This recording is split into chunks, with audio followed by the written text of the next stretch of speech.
Keeping It Real is an interactive radio program heard only on Nice Radio. Join your host, Joel Abraham, every Friday as we discuss important issues affecting our society from 8 to 10:30 p.m. For persons living outside of St. Vincent and the Grenadines, you can still listen to us on Nice Radio's website, www.niceradio.info, or you can email us at bdsnice@gmail.com, or simply give us a call at 784-456-5967. Remember, it's Keeping It Real, the interactive talk show program heard each and every Friday only on Nice Radio.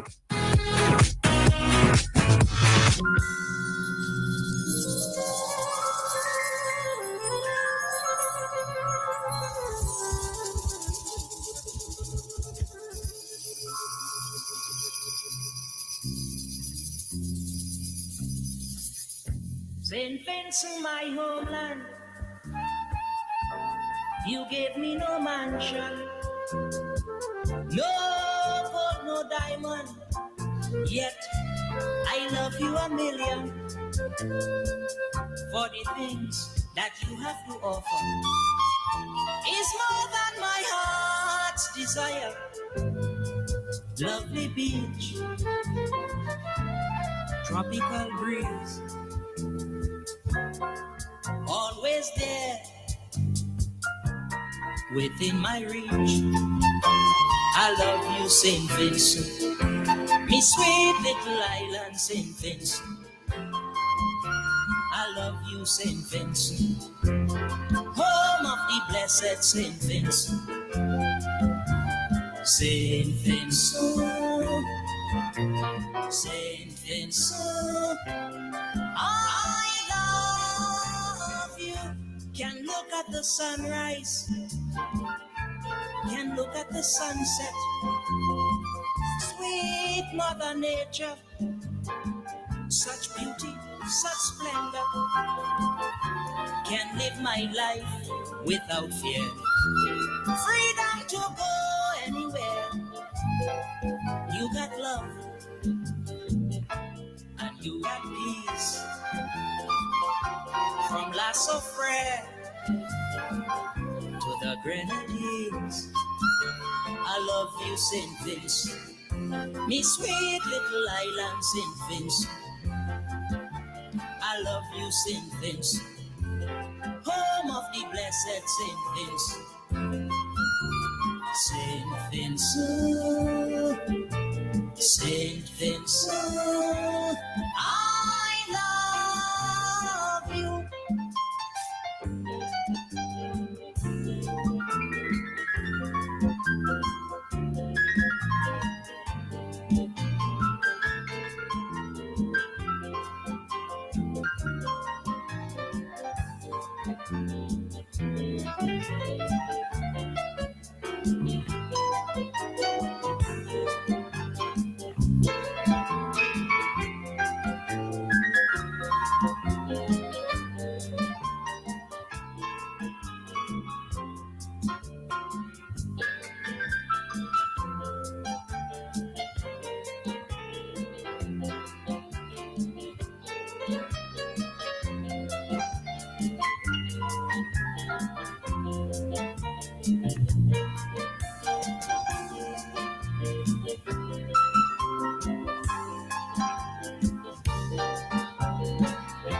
Calypso and reggae, to make me jaggy. Bamboo melody, and in harmony. Night morning, Christmas and carnival. You got so much bacchanal. Wailing time is any time. And any time is within time. Hi, Grace and Peace. My name is Anne-Marie Valentine, and I am a teacher. I did not abandon my job. I was fired under the UMP asinine, anti-conscience, and wicked vaccine mandate that was passed in November 2021. I have been a teacher for 25 years, thereabouts. I taught at the Girls' High School, the St. Joseph Convent, Kingston, and prior to my dismissal, I taught at the St. Vincent Grammar School for over 20 years. Since I've been dismissed, life has not been the same financially, obviously. In fact, in my household, 2 of us were fired under the mandate, myself and my husband. My husband is Sheffield Valentine. He was a lecturer at the St. Vincent Community College for over 14 years. There are times when we can't even pay our bills. There are times when we have to decide which bill we're going to take care of this month, which ones we're going to leave until the end of next month or whenever. We have not been able to pay our mortgage. Our insurance has lapsed. In some cases, we cannot even take care of the basic things. I remember at the end of last school year, I could not even buy my son's textbooks for him to start perusing for the upcoming school term. It was not until the end of August we were able to purchase those books. So the ULP, under this mandate, has caused a lot of suffering to the people. I know it's about 500 of us, teachers and public servants, who are being oppressed under this mandate. And this government just doesn't care. They are unapologetic about the evil they have done. They are unrepentant about the evil they have done. They have lost their purpose. No government was put into office to dominate our consciences. No government was put into office to dictate to us what we ought to put in our bodies. Our bodies belong to God. The scripture tells us that our bodies are the temple of the living God. And we have to give an account to Him for what we put into our bodies. We are instructed not to defile His temple, not to destroy His temple. And it is these truths that we kept on our minds that motivated the decision that we took. And no government is supposed to tell us otherwise or dictate to us otherwise. The Prime Minister of this country was not given that authority by God. CARFA, the WEF, CDC, the WHO, they do not have the right from God to dictate to us what we ought to put in our bodies. We said no to the experimental jab, and we still say no to it, and we were persecuted. We were persecuted for standing for our liberty of conscience that God has given us. The ULP government has lost its purpose. In Romans chapter 13, we understand the role of government. It is not to punish the good. It is not to persecute hard-working people in a country. It is supposed to be a terror to evil works, not to good works. But this administration has terrorized workers in this country. They have oppressed us with their policies, with their laws, with their decisions. And this means that they have not served their purpose of respecting and protecting the rights of all the people. And we say to the people that they must be voted out. They must not be given another chance because of the evil they have done. And any government who is coming into office must take warning. They must understand that they must not mess with the people's liberty of conscience.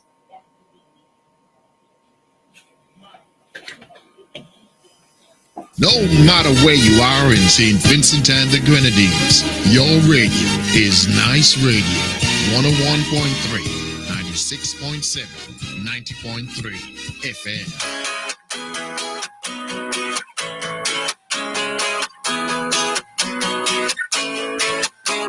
Keeping It Real is an interactive radio program heard only on Nice Radio. Join your host, Joel Abraham, every Friday as we discuss important issues affecting our society from 8 to 10:30 p.m. For persons living outside of St. Vincent and the Grenadines, you can still listen to us on Nice Radio's website, www.niceradio.info, or you can email us at bdsnice@gmail.com, or simply give us a call at 784-456-5967. Remember, it's Keeping It Real, the interactive talk show program heard each and every Friday only on Nice Radio. Tune into Nice Radio every Saturday at 7:30 a.m. for A View from the Outside, hosted by Brayton Horn. A View from the Outside takes a look at key issues affecting St. Vincent and the Grenadines and gives a global perspective on how these issues are viewed. Host Brayton Horn will examine a variety of topics to enlighten, stimulate debate, and explore solutions.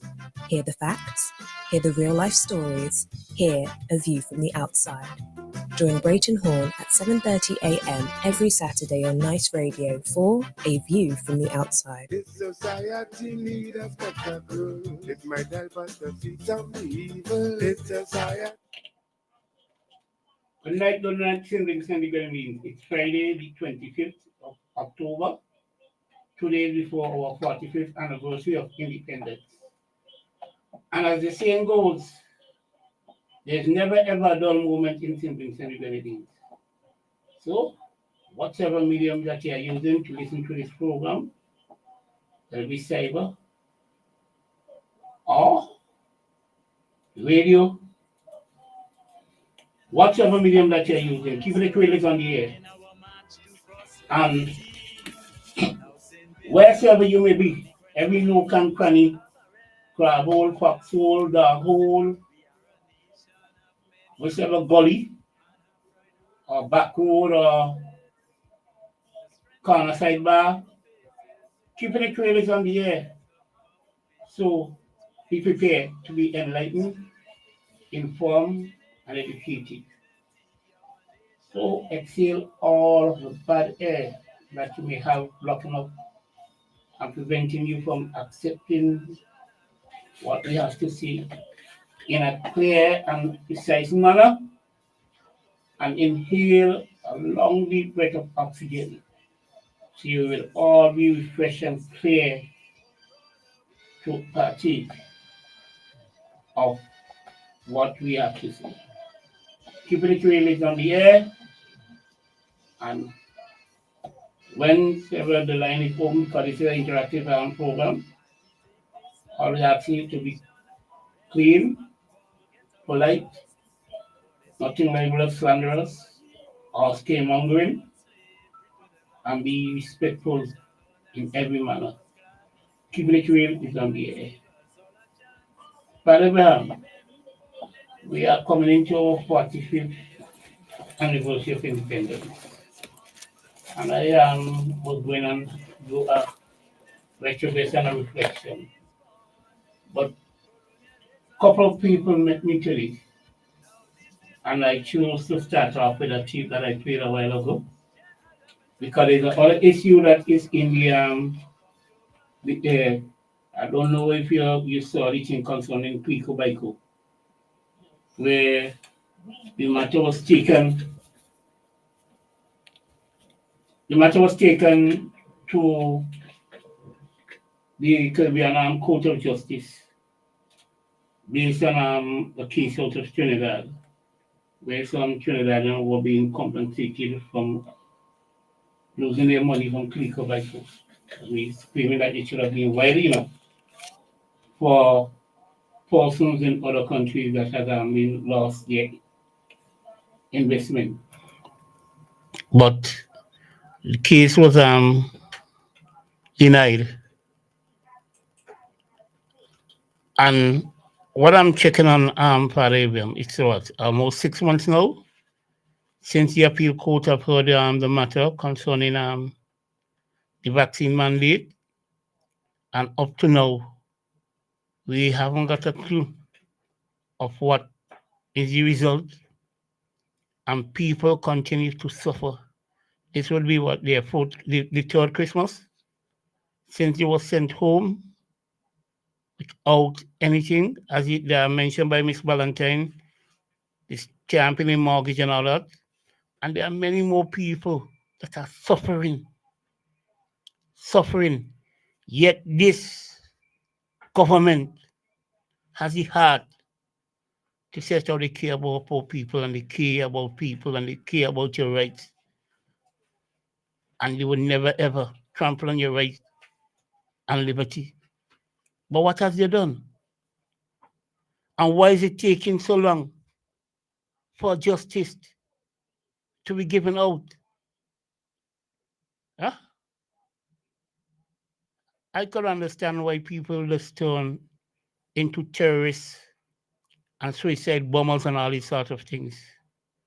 Because when you have to see your children and your grandchildren suffering because of a regime, it's almost like apartheid in South Africa. Yeah. And all these unrighteous government throughout the world that have done these wrongs to their people and had the heart to say that's how they're doing it. Because it was guided by God. Which God? And I hope my people will understand and stand up. Father, we have another situation that is facing us terrible here.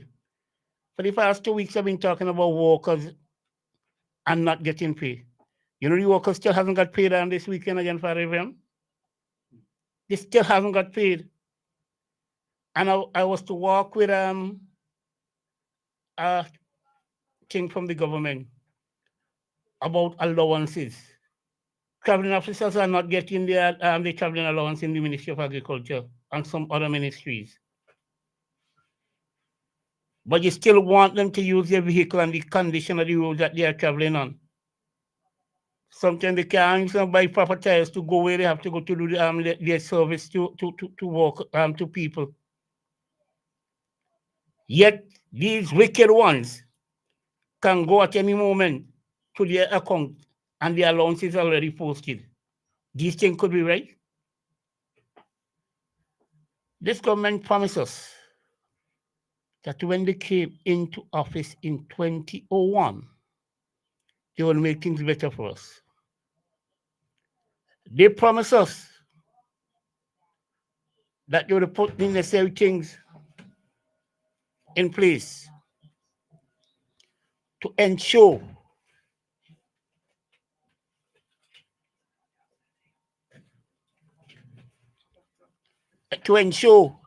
that things work out right. That never happened. They talk about giving you increase of salaries. They talk about making your working condition better. They talk about making life far better. They talk about making sure that land would be distributed and farmers would get free the roads and all these necessary things so that they can produce. They talk about bringing back banana. But all that they have been doing is just talk. And whatsoever industries also that we had have gone by the way, except for the flour mill, flour and rice mill, the brewery. But to say go further into agro investment and those sort of things, it's not happening.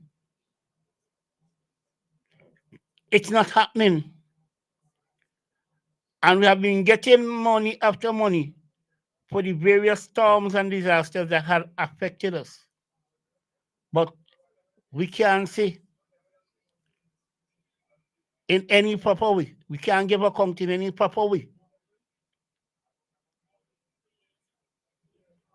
So that is why, at this present moment, farmers are suffering, fisher folks are suffering, and most of our skilled workforces has migrated. So we are now stranded without any proper work skills, workers with skill. So we have to now be importing workers. And added to that, this government has failed to meet its responsibility of paying contractors for the various contracts that have been going on.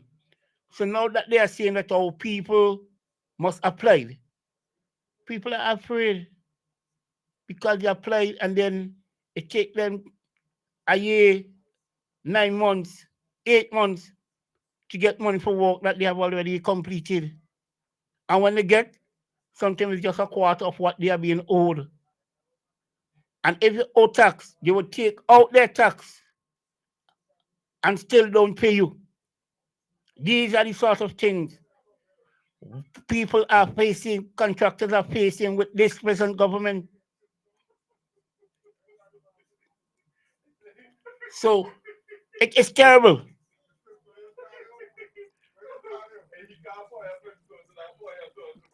Very much terrible. So here it is. Our Prime Minister on Sunday would go and be braggadocious and thump his chest as if life in St. Vincent have started in 2001. And he would ignore the works of the opposition parties and all others prior to 2001. Or if you do mention them, it's just by a corpse, nothing of significance.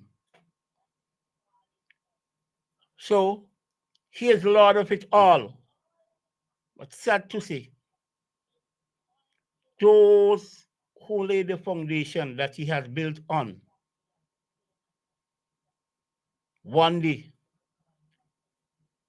their praises will be sung again, and the true story of this country and the history will be made clear for all and sundry to see and understand.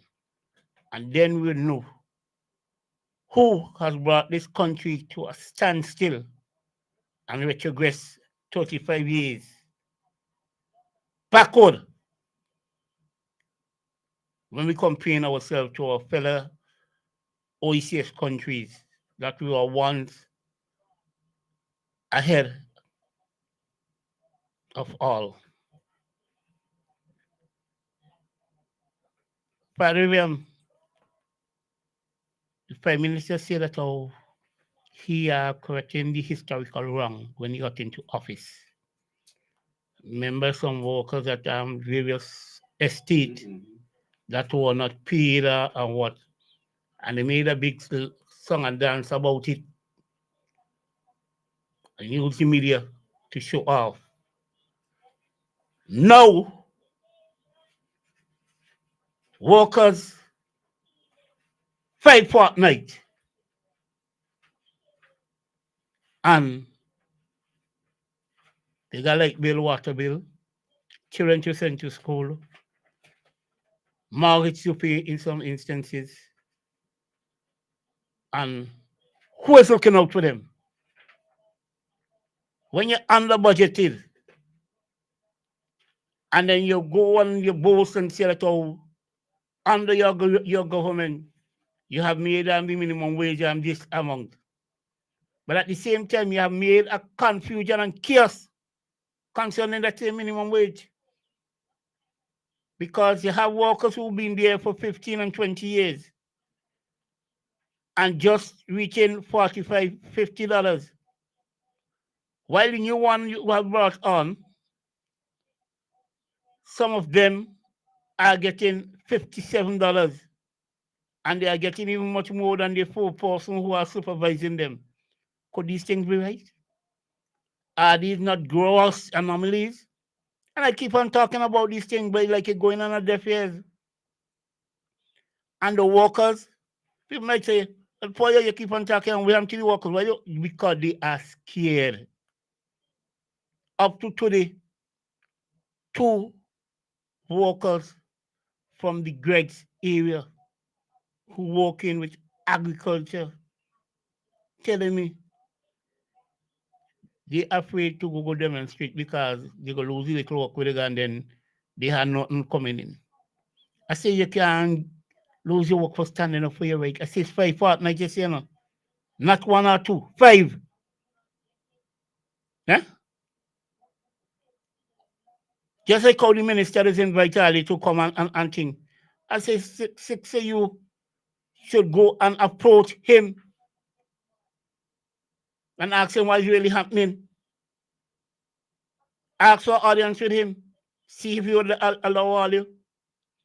Go and talk to the permanent secretary. It's all your right. One selector here to go by fast catch. I said, but you only dig in a hole to follow a hole. I said, because the interest that you have to pay by fast cash. When so you get that little money that is there, it gone in a wing. And you are lesser off at no cost of you because you have done what you're supposed to. But you can't receive your money. And Father Abraham, on Tuesday, a lady was looking for me the whole time, and then she found me on Tuesday evening with my 2 grandchildren. She said, Mr. Poyer, before you leave, I need to explain this to you. She said, I heard there was something Friday night on your program, and you were so on the ball. I thought it was me you were talking about. I said, what are you really saying? She said, when you explain about the NIS and the situation, she said, yes, as one who has worked for 40 years. She said, I'm 60 now, but if I go and take and ask for my NS pension because she said that's the only thing I'm entitled to,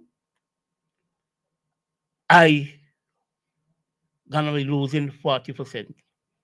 And when I calculate out, all I have balance is $400, $200 a fortnight. She said, so for you, it ain't easy. She said, my children and them are not up to full age. She said 2 of them is in senior form in secondary school. And I have, what it is called, when you don't have a lot of children for the women, then you go make a thing, water carrier. Yeah, she said I have a water carrier in grade 3 in primary school. She said it ain't easy. And she said the father died because he had took the vaccine and he died from, she said I could tell you that he died from the vaccine. The vaccine caused his death. So she said, this is my situation. She said I went and seeking help, but it promised, but it hasn't come. So when I compare from 1984 to 1998, Father Abraham, to 2001 to present, life was far better off between 1984 to 1998.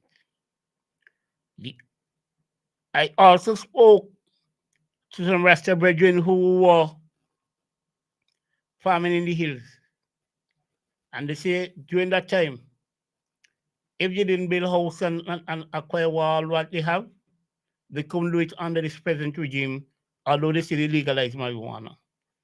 The city legalization is for the rich and famous, not for the ordinary man who used to stay out in the bush and he say,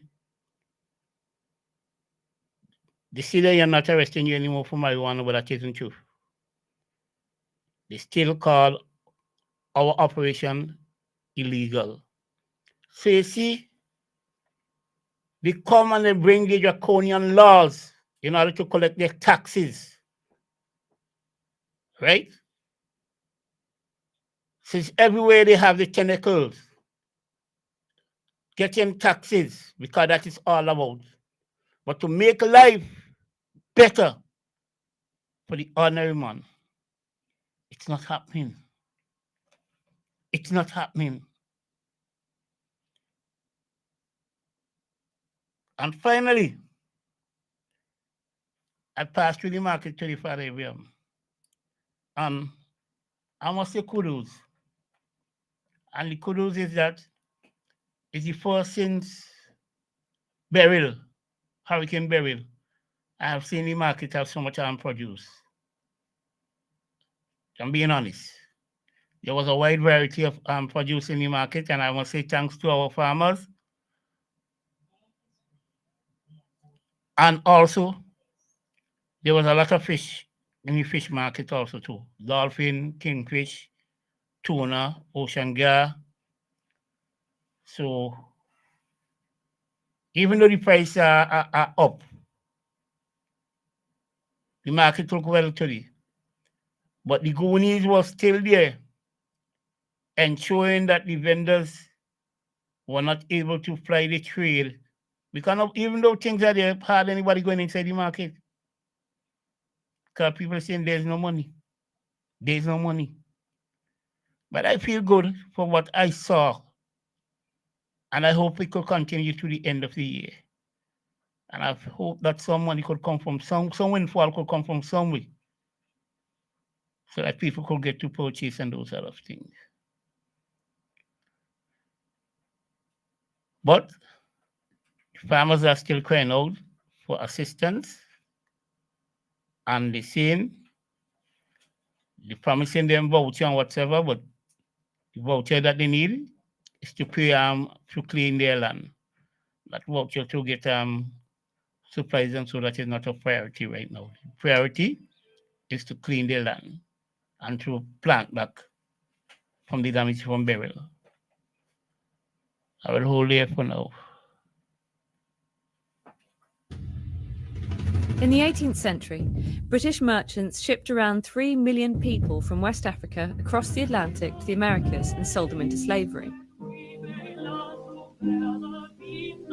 They made £4 trillion from the unpaid labour alone. Portugal and Holland pioneered this slave route. Britain made a national fortune from it. Much of the Britain we know today was built with slave money. Ports, cities and canals. Even the Church of England has admitted making money from the slave business. By the 19th century, a fifth of the British elite had made their fortunes from slavery. Among them, David Cameron's distant cousin, General Sir James Duff. The Liverpool merchants who founded what's now Barclays Bank were slave traders. In 1833, when slavery was abolished, slave owners were paid £20 million in compensation for their loss of property. That's £2 billion today. More than 10 million people died as a direct result of the Atlantic slave trade, but the survivors got nothing. West Africa, nothing. Now, 15 Caribbean states, including Jamaica, have launched the first united campaign for reparations from Britain, France and Holland.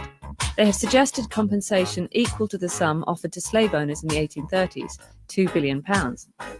They also want an apology, recognition of the historic atrocity. They hid in caves. My great-grandmother was born in a cave to make sure that she was not born as a slave. And that is what Britain perpetuated. But the British government has refused to give either. David Cameron's first official visit to Jamaica has amplified calls on Britain to agree to reparations.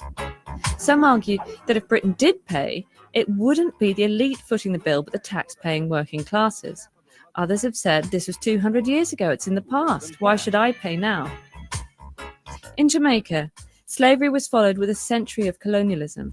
Most of the land is still in the hands of Europeans. When the Brits left in 1962, 80% of the population were functionally illiterate. Male literacy remains 4 points below the global average. 19% of the country live in poverty.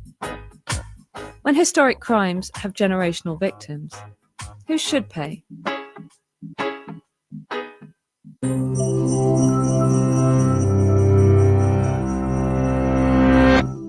Slavery, the treatment of human beings as property, deprived of personal rights, has occurred in many forms throughout the world. But one institution stands out for both its global scale and its lasting legacy: the Atlantic slave trade, occurring from the late 15th to the mid-19th century and spanning 3 continents, forcibly brought more than 10 million Africans to the Americas. The impact it would leave affected not only these slaves and their descendants, but the economies and histories of large parts of the world. There had been centuries of contact between Europe and Africa via the Mediterranean, but the Atlantic slave trade began in the late 1400s with Portuguese colonies in West Africa and Spanish settlement of the Americas shortly after. The crops grown in the new colonies, sugarcane, tobacco, and cotton, were labor-intensive, and there were not enough settlers or indentured servants to cultivate all the new land. American natives were enslaved, but many died from new diseases, while others effectively resisted. And so, to meet the massive demand for labor, the Europeans looked to Africa.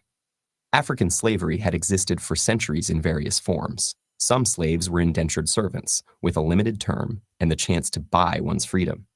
Others were more like European serfs. In some societies, slaves could be part of a master's family, own land, and even rise to positions of power. But when white captains came offering manufactured goods, weapons, and rum for slaves, African kings and merchants had little reason to hesitate. They viewed the people they sold not as fellow Africans, but criminals, debtors, or prisoners of war from rival tribes. By selling them, kings enriched their own realms and strengthened them against neighboring enemies. African kingdoms prospered from the slave trade, but meeting the Europeans' massive demand created intense competition. Slavery replaced other criminal sentences, and capturing slaves became a motivation for war rather than its result. To defend themselves from slave raids, neighboring kingdoms needed European firearms, which they also bought with slaves. The slave trade had become an arms race, altering societies and economies across the continent. As for the slaves themselves, they faced unimaginable brutality. After being marched to slave forts on the coast, shaved to prevent lice, and branded, they were loaded onto ships bound for the Americas. About 20% of them would never see land again. Most captains of the day were tight packers, cramming as many men as possible below deck. While the lack of sanitation caused many to die of disease, and others were thrown overboard for being sick or as discipline, the captains ensured their profits by cutting off slaves' ears as proof of purchase. Some captives took matters into their own hands. Many inland Africans had never seen whites before and thought them to be cannibals, constantly taking people away and returning for more. Afraid of being eaten, or just to avoid further suffering, they committed suicide or starved themselves, believing that in death their souls would return home. Those who survived were completely dehumanized, treated as mere cargo. Women and children were kept above deck and abused by the crew, while the men were made to perform dances in order to keep them exercised and curb rebellion. What happened to those Africans who reached the New World, and how the legacy of slavery still affects their descendants today, is fairly well known. But what is not often discussed is the effect that the Atlantic slave trade had on Africa's future. Not only did the continent lose tens of millions of its able-bodied population, but because most of the slaves taken were men, the long-term demographic effect was even greater. When the slave trade was finally outlawed in the Americas and Europe, the African kingdoms whose economies it had come to dominate collapsed, leaving them open to conquest and colonization. And the increased competition and influx of European weapons fueled warfare and instability that continues to this day. The Atlantic slave trade also contributed to the development of racist ideology. Most African slavery had no deeper reason than legal punishment or intertribal warfare, but the Europeans who preached a universal religion and who had long ago outlawed enslaving fellow Christians needed justification for a practice so obviously at odds with their ideals of equality. So they claimed that Africans were biologically inferior and destined to be slaves, making great efforts to justify this theory. Thus, slavery in Europe and the Americas acquired a racial basis, making it impossible for slaves and their future descendants to attain equal status in society. In all of these ways, the Atlantic slave trade was an injustice on a massive scale, whose impact has continued long after its abolition.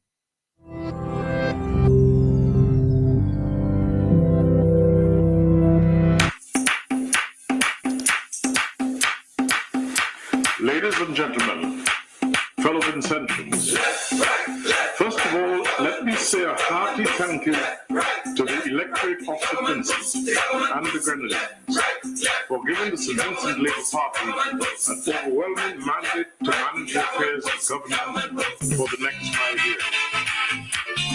This should have been normally a period of rejoicing and thanksgiving, but the occasion has been marked by an uprising in New Night. The details are somewhat unclear, but what is apparent is that armed rebels taking over the island. The police station and the Pleasant good night to all in St. Vincent and the Grenadines. This is Keeping It Real. As I promised you last week, I will continue on the path of our 45th anniversary of independence, where we came from and how we got here, among other things. So tonight, what I'm going to do, I'm going to read to you, and it's taken from an independent magazine, I think, when we celebrated our 28th anniversary of independence. I remember they were selling some magazine, and I purchased a magazine. That was when we celebrated our 28th anniversary of independence. And what I'm going to do, I'm going to read to you from our first Governor General, that is His Excellency Sir Cindy Gunn Munro. I remember having a meeting with the first Governor General after he had left his office, and he gave us, when we went to his home in Bequia, he gave us a chilling history of St. Vincent and the Grenadines and how he came to St. Vincent. He originally from Grenada, and he was a Sergeant General. He came over across here as a Sergeant General. He told us it was just for 5 days, but he ended up living in St. Vincent and also died in St. Vincent and the Grenadines. In those days, the Windward Island, the governor used to send across people to our shows, and he was one of the Sergeant General that came across to St. Vincent, according to him. And he was only supposed to stay 5 days. I was looking for the recording that we did when we interviewed him at his home in Bequia, but I was unable to locate it. So when we celebrated our first anniversary of when we celebrated our independence in 1979, so Cindy Gunn Munro, he, like I indicated, was the first Governor General of St. Vincent and the Grenadines. And this was his message then to the people of St. Vincent and the Grenadines. The state of St. Vincent and the Grenadines has become fully independent, thus ending the association with Britain that has lasted for 3 centuries. It is the intention of St. Vincent government that our country shall continue as a member of the Commonwealth and in due course to seek membership of the United Nations. It is my earnest wish that the hopes and aspirations of the people of the state will be realized and that our country will be one in which true democracy flourishes. The new constitution has been guaranteeing the rights of all citizens and their protection under the law. We are, however, a Christian community, and I will counsel all our people to pay more heed to the precepts and examples of Christ in our daily lives. Man is unable to see into the future, but I am of the opinion that the way ahead will not be easy for any of us. I believe, however, that if all our people put aside their petty jealousies and work together, we can build a country of which we can be justly proud. St. Vincent is blessed with fertile soil and abundant rainfall and has great agricultural potential. We have shown the world that people of different creeds and ethnic origin can live together in harmony. Let us therefore all pledge ourselves to the task of making our island into a land when all people have their measures of the good things in life and dwell together in Christian fellowship. That was our first Governor General of St. Vincent and the Grenadines, His Excellency Sir Cindy Gunn-Monroe, Prime Minister. Then after independence, we know for fact that we had 4 prime ministers after independence. And let me just start first with the Governor Generals.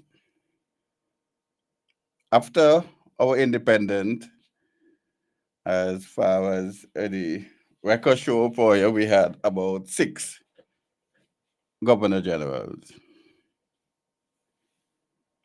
So Cindy Gunn-Monroe was the first, 1979 to 1985. We have Sir Lambert Eustace. We have Henry Williams. We have Sir David Jack, Sir Antiobus Ballantyne, and our current Governor General. There were 7 Governor Generals after we gained independence, who basically should embody the unity of the nation of St. Vincent and the Grenadines.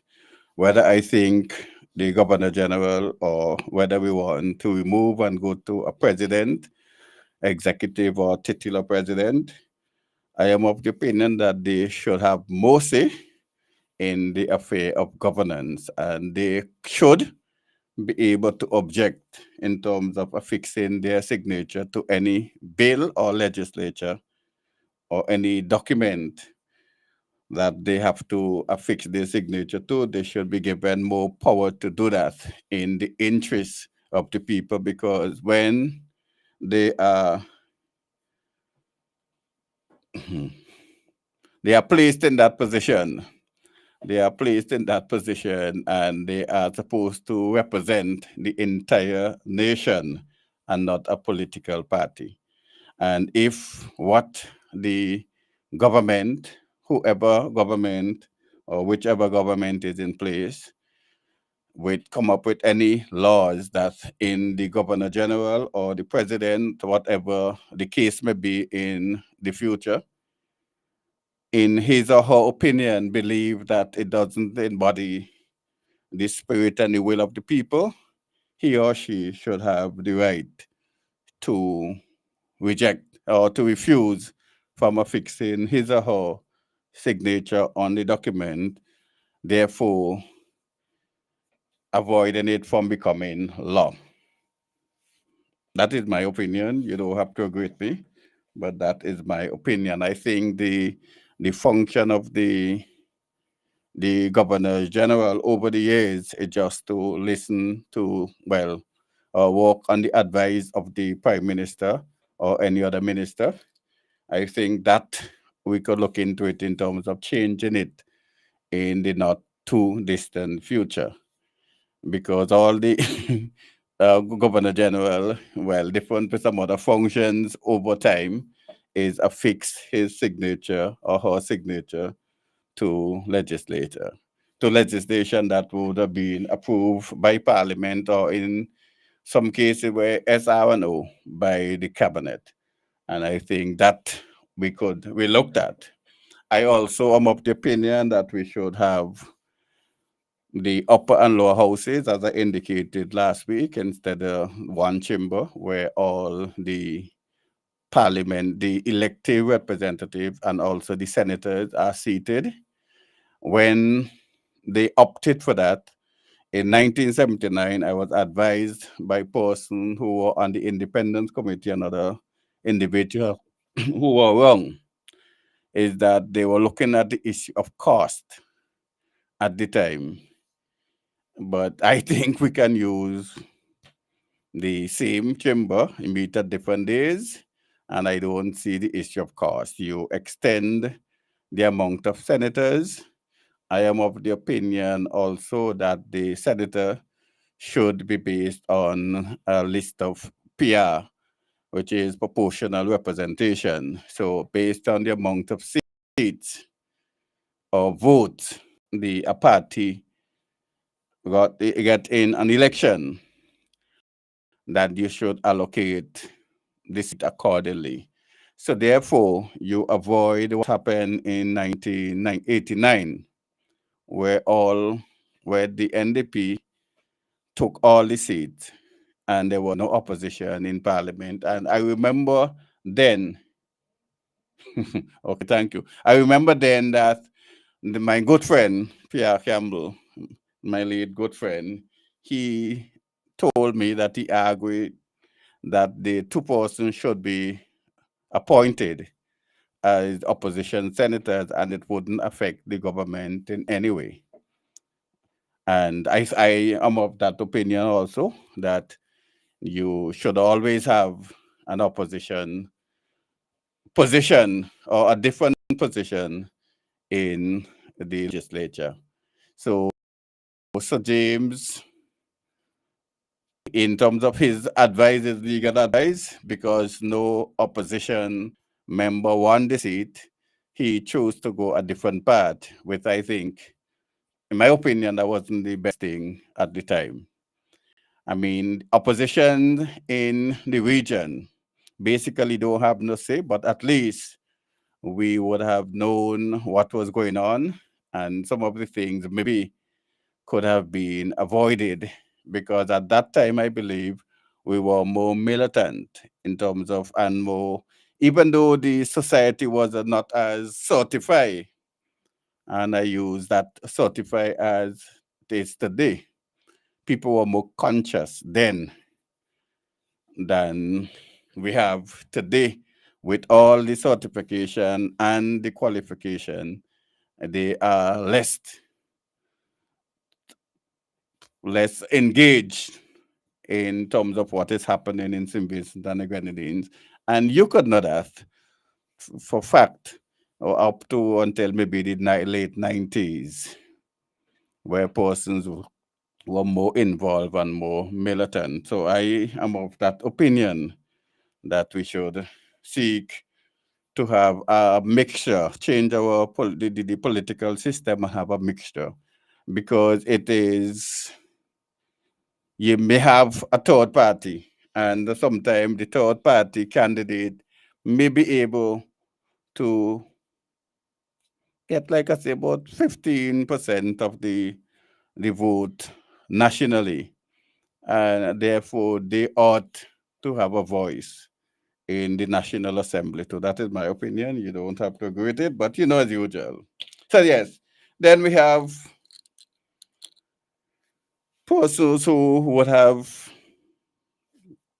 make their contribution before we gain independence. So we have the late, what is his name again? George Charles from the 8th Man Army of Liberation, who took all 8 seats in the 1951 election. And most persons have no record of him or his contribution in the Parliament of St. Vincent and the Grenadines, and his contribution and his party contribution as a part of our process in gaining universal adult suffrage in terms of the right to vote. Because prior to that, you would have known that you had to have a property and certain amount of cash in order to be eligible to vote. But when 1951 stepped in, when you have universal adult suffrage, what we had is everybody have the right, once you reach the age of 21, to vote for the representative of your choice. And in those days, I don't think it was like what we have today, where people bribing and trying to buy your vote and people voting without any sense of consciousness and sense of nation building or anything of that sort. They just support the party of the choice blindly, whether or not the party is doing right or wrong. And in those days, to an extent, it used to happen because you hear me a PPP, I may go die PPP, me a Labour, me go die Labour. But it used to be like that, but it's not as strange as we have it today. So, but we used to have it to some extent, and you hear people say, I born PPP, I may die PPP, me born in a PPP house, and all of those things. But the divisiveness was not as in my opinion, the politics of yesteryear was sweeter. It was sweet. The politics of yesteryear was sweet. And you listen to those posts at the Market Square, and you hear the presentation, and it was jovial and other thing. What I was told, though, is in every constituency, there was a village that party X or party Y couldn't have gone unless they get permission. So I was told that in Victoria Village, for instance, you couldn't go up that side unless the PPP gave you permission. And the certain part in North Central Windward, you couldn't go. And different areas, you had to get permission if you want to go into those constituencies. I don't think that was right. And I remember, I think it's in 2010, subject to correction with the election, where they tried that in Western George. And I was on the monitoring mechanism for the Christian Council. I was the deputy monitoring mechanism, the deputy chair. And that happened when I think is Dr. Jules Ferdinand, I think he was the candidate then. And he was supposed to have a meeting at close to the Dawes Mackey Lawn and Resource Center.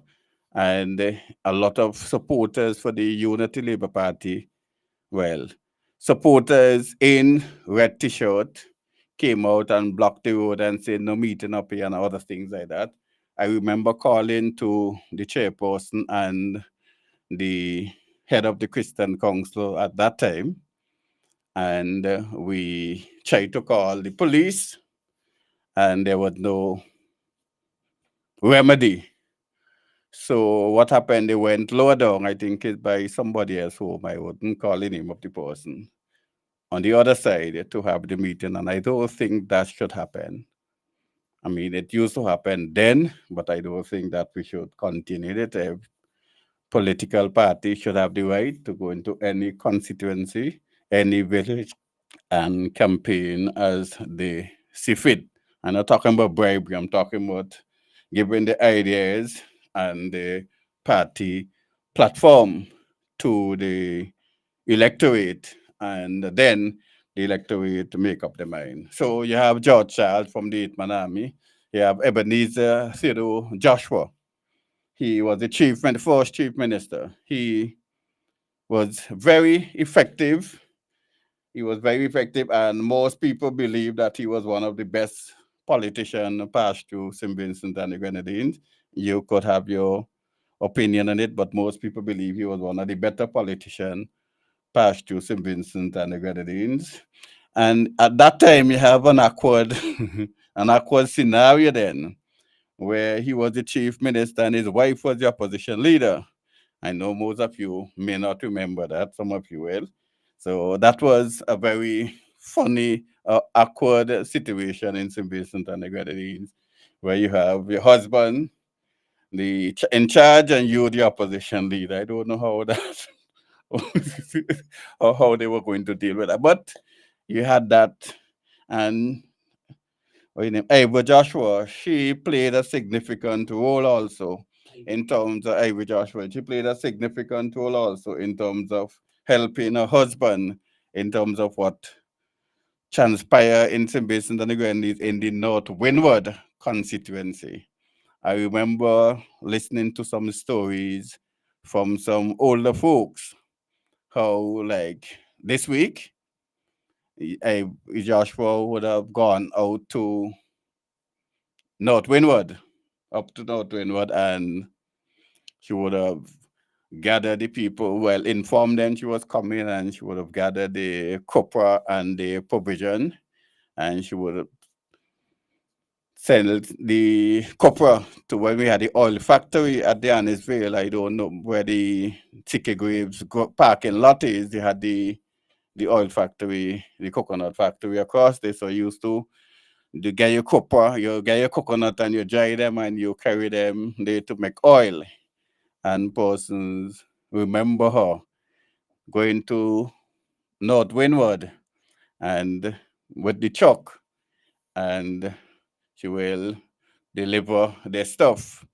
And they had a market in Sinel also, where they used to sell produce, and you still have people selling there up to today. So they had the market to sell the produce, and they like next weekend, they told me she will say, Mommy Joshua coming out.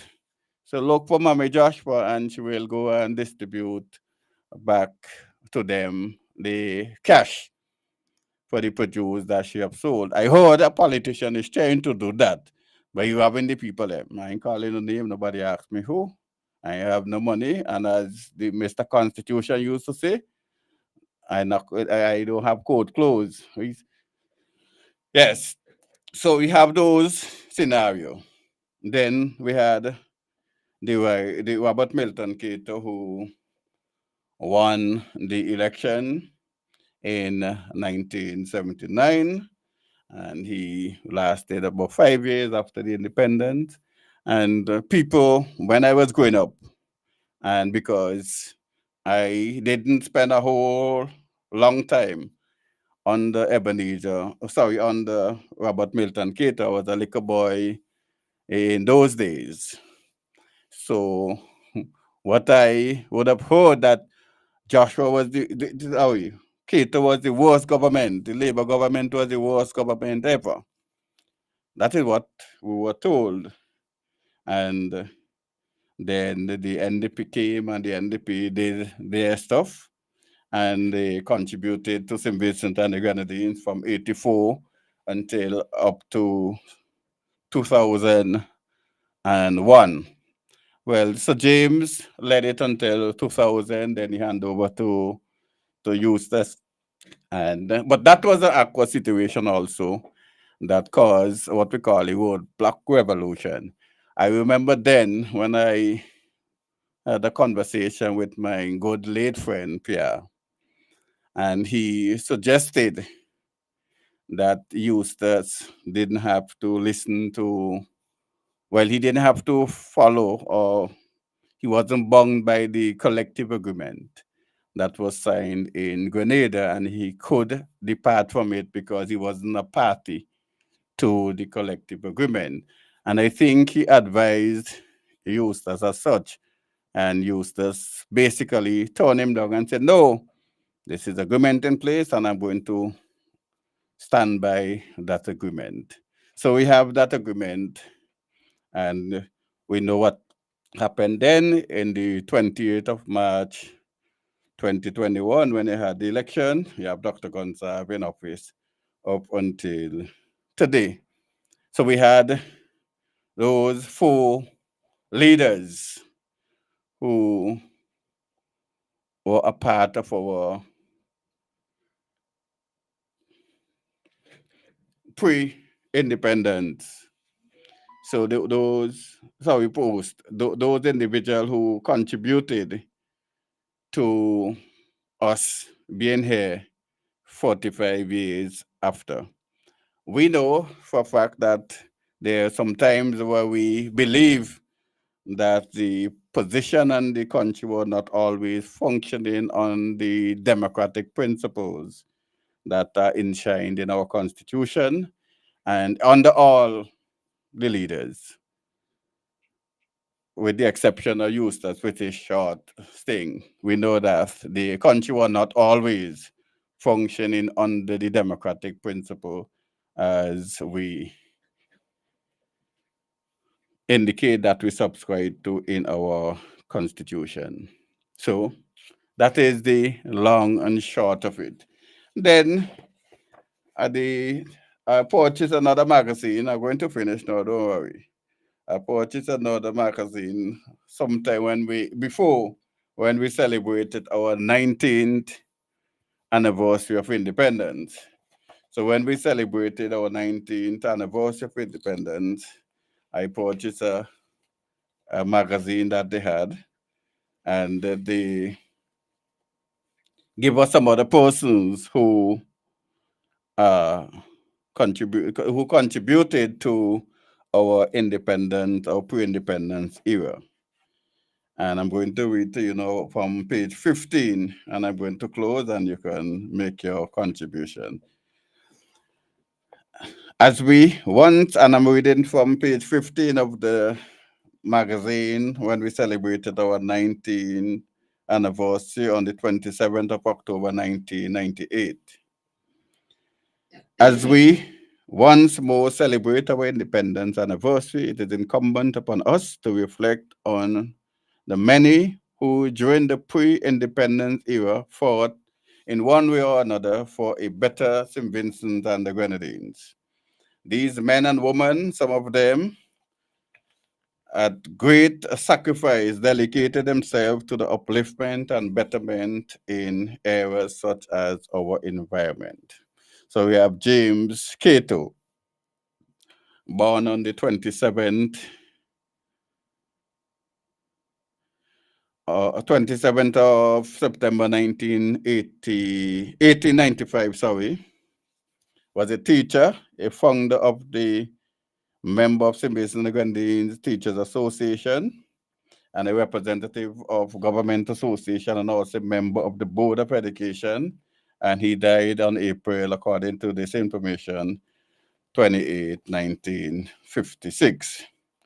Then we have Milton Gregg, born on the 6th of January, 1861. He was a merchant and a landowner who was one of the founding members of St. Vincent Representative Association.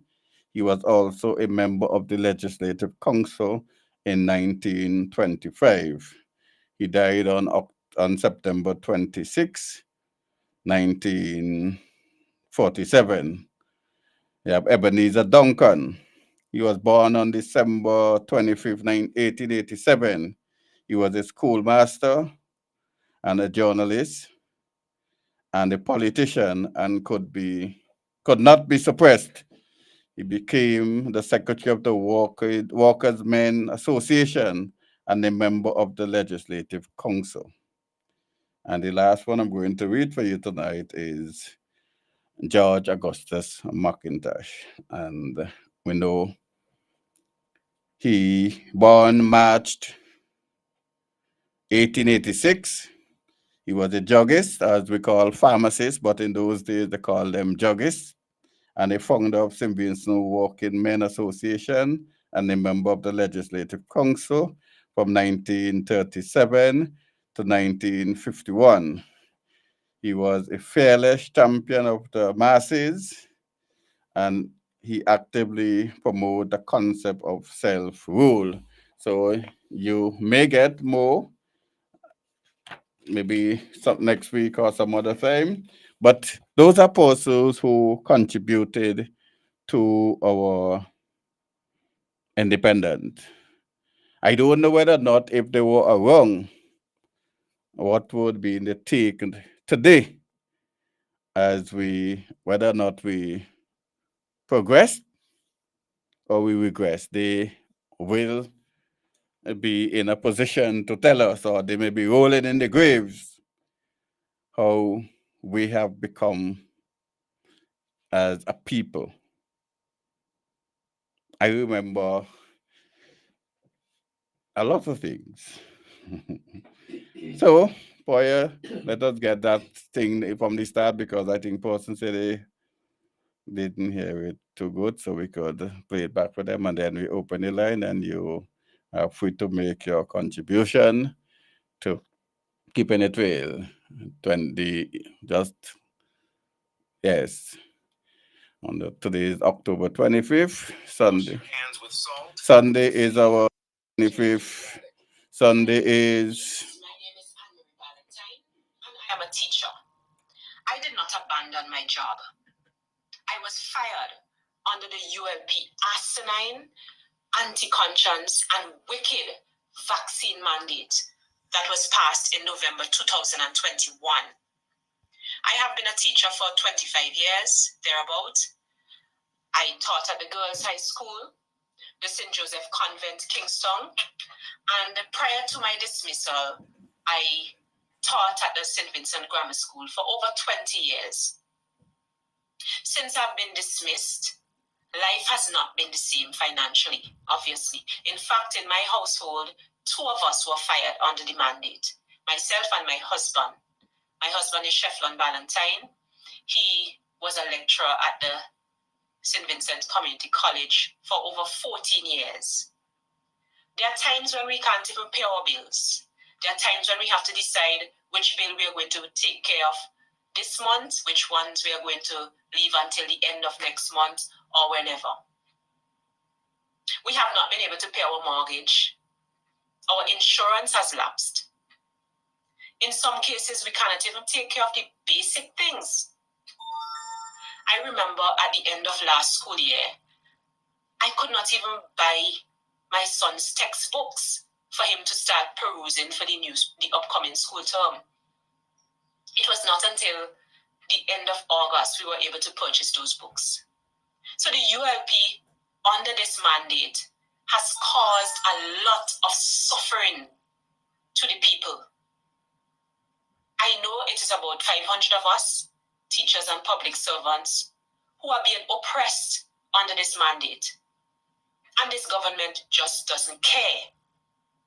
They are unapologetic about the evil they have done. They are unrepentant about the evil they have done. They have lost their purpose. No government was put into office to dominate our consciences. No government was put into office to dictate to us what we ought to put in our bodies. Our bodies belong to God.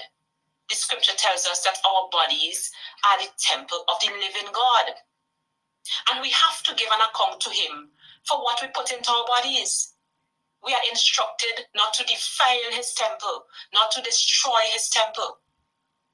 And it is these truths that we kept on our minds that motivated the decision that we took. And no government is supposed to tell us otherwise or dictate to us otherwise. The Prime Minister of this country was not given that authority by God. CARFA, the WEF, CDC, the WHO, they do not have the right from God to dictate to us what we ought to put in our bodies. We said no to the experimental jab. And we Yeah, so keeping it real right here on the Nice Radio you're listening to. You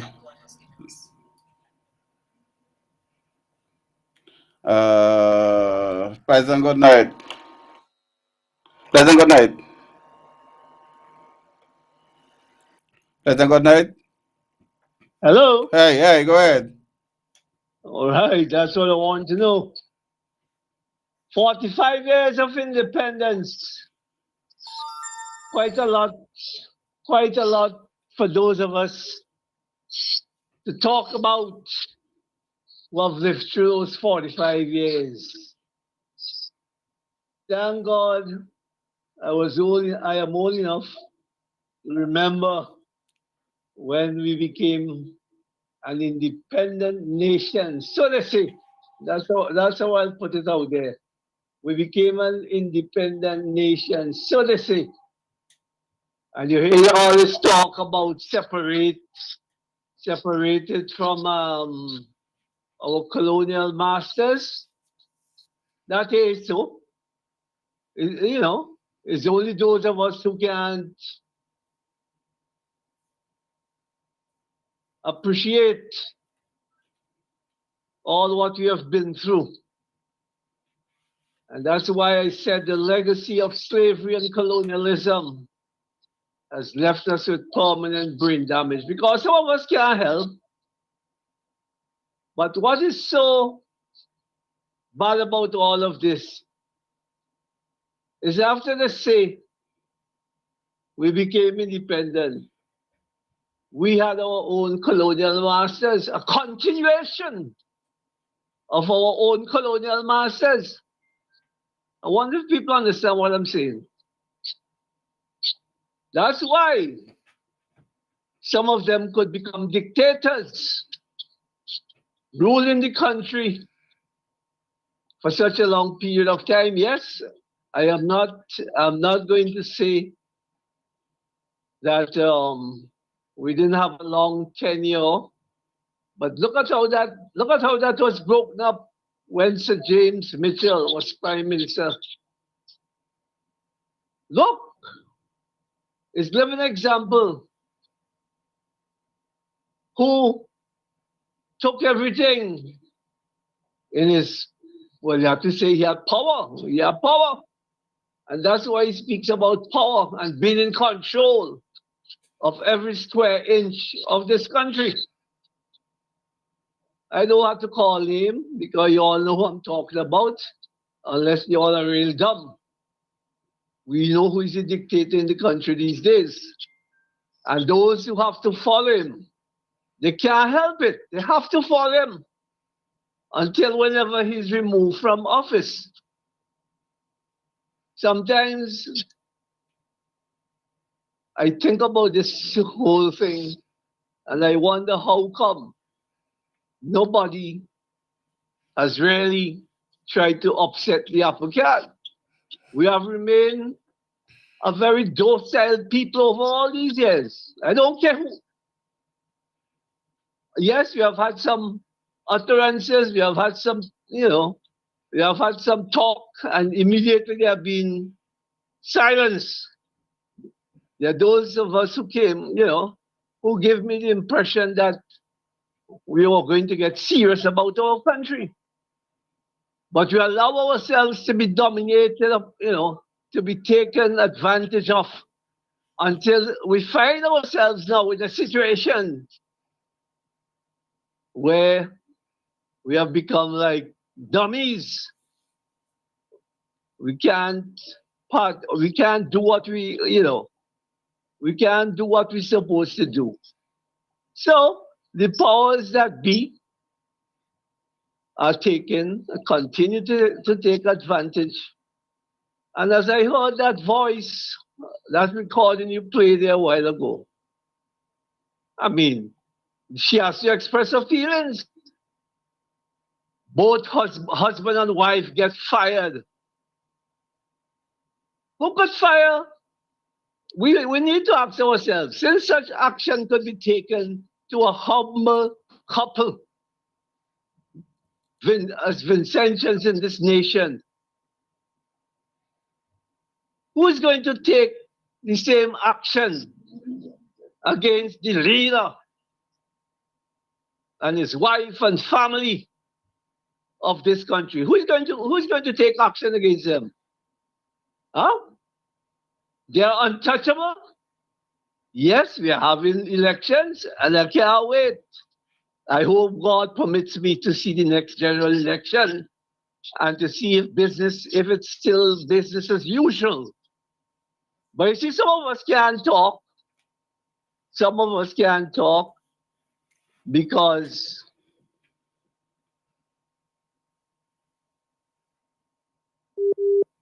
Hello? Okay, so we're connecting. Hello? Okay. Pleasant good night. Pleasant good night. Good night, good night. Independence, I will get to that in a minute. Now, I want to listen. You haven't, but let me say this right now. Independence. But does that include having a bunch of mad people on motorbikes running up and down the country? Over the last couple of years, yes. This is nonsense. I agree. And it ought to be stopped. Correct. You want to come here for independence, you ought to follow the laws of the country. What is going on here with these motorbike people is absolute madness and lawlessness. Correct. And it ought to stop. Now, I'm going to get to that tape you played there, and I'm telling you, you got another couple of, but it's okay. We'll deal with that one there with the independence thing. But before I do that, before I get to that, last week, for the past 2 weeks, I've been saying something.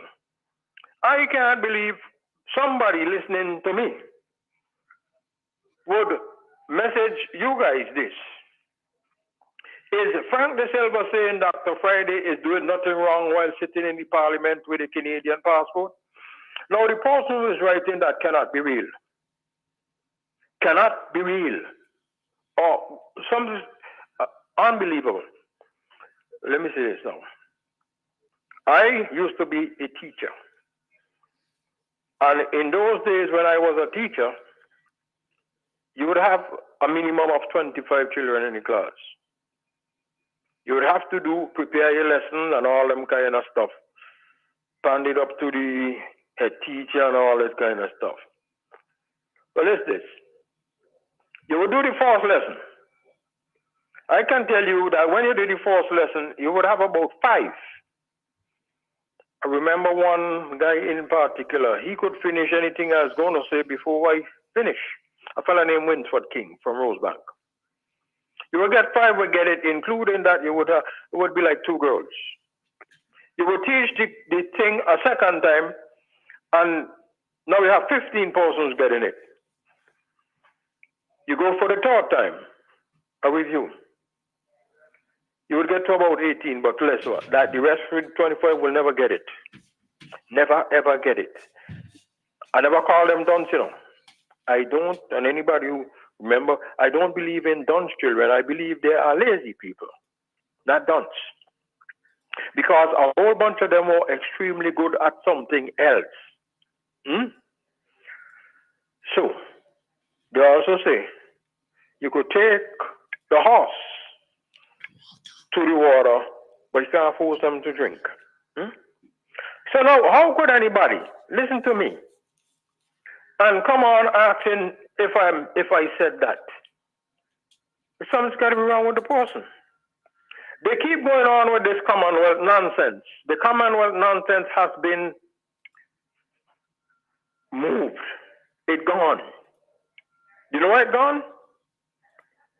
It first started, I said, in Australia, where a nut like me decided to challenge that part where a New Zealander, somebody from the UK, could be in the parliament while they have citizenship for other country. The court ruled, let me read it again. Foreign power, so forget all this stuff. Forget all this stuff about Commonwealth citizen. If Australia to England is a foreign power, what are we talking about? On the important issue of whether the United Kingdom was a foreign power, only Gordon and jointly Gleeson, Grummer and Hayne decided the matter. The other 3 judges have already found that the court did not have jurisdiction to hear the case. All 4 judges did find that the United Kingdom was a foreign power because it no longer retained any legislative, executive, or judicial influence over Australia. Let me quote them. This is not about whether Australia's relationship with that power are friendly or not, close or distant, or meet any other qualitative description. Rather, the words invite attention to the question of international and domestic sovereignty. Yeah? So they decided that the United Kingdom, yes, the mother country, was a foreign power. What about Canada? In Canada, they had one lady in the parliament there who was a United Kingdom citizenship. She had to get out or renounce the United Kingdom citizenship. Why is anybody arguing? I came to 2019 where Denzel Douglas, who could walk to Dominica, the court decided that he had sworn allegiance to a foreign power. And so he had to exit the parliament. Why is that a mystery to anybody? Why is anybody still talking about it? I am saying, what I said is that Friday should get this nonsense out of the way because there are certain penalties to it. There are certain penalties to it. And move on. Talk Friday about, somebody called me that morning, tell me Dougie was talking about VAT. And when they leave the people with the money, but they called me because I've been saying that. The government collects more. Anybody wants to doubt that? We check what Kennedy did in 1960. Well, he wanted to. But the Democrats who never see a tax they didn't like refused. They refused until he was assassinated.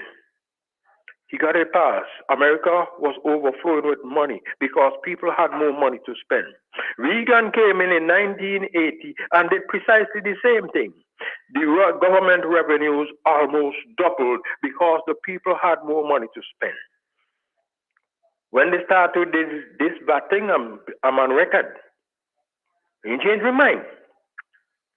It's a bad regressive tax because it hurts poor people the most. And they don't even know how VAT is supposed. You know, VAT is a tax that is added at every stage of the project, of what you're manufacturing. You buy the cloth, VAT. You make a pants, VAT. Anything. And then you sell it to the people, and then there's VAT. So the VAT is compounded, but they're not doing that there. Right? They come up there, they started at what? And now it's what, 16? And people talking about reduce it to, it's nonsense. Get rid of it and go back to what we had before and leave the poor people with their money. You will see what we do. It Friday only, do something now. Get some smart person, do some analysis, look at what you're hearing, go check it out. And tell the people that when you get in there, you have it in your hand already. That will be gone as long as it takes you all to set up the other system. That's it. And do it Friday. That's what you all need to be talking about. This other thing about this stupid surcharge. And you got people calling from America. And we're talking about this. Any one of them in America pay surcharge on the electric bill? Any one of them? Well, I used to live there. I never paid a surcharge, and the price goes up and down every place else in the world the same way. So some of these Caribbean things holding on to this thing with this nonsense about surcharge and all things. Maybe they came up with when they had 10 customers. Now almost the whole island. So it's not necessary. Absolutely not necessary. Oh, and while I'm on that, could somebody, they came up 150,000 years ago that when you buy a TV you had to pay. Oh, you know, you all don't know this, eh? One time you had to pay a license for your radio. You all don't know that. So then they came up with one TV station in the country, and so in order to help the TV station, they charge you for every TV you bring. I think about 2009, so the question was asked. And the TV people in St. Vincent say they can't tell the last time they got a dime from that thing where they charge you for the $100. Whatever it is they charge you now. So tell me something. Why is it still there? Friday or talk about things that going to make life better for the people of St. Vincent. Not imaginary things. Not imaginary things. So now, let me go back now. So somebody on this citizenship got smart and went to the source right. I don't know who sent it to them. Apparently to DME.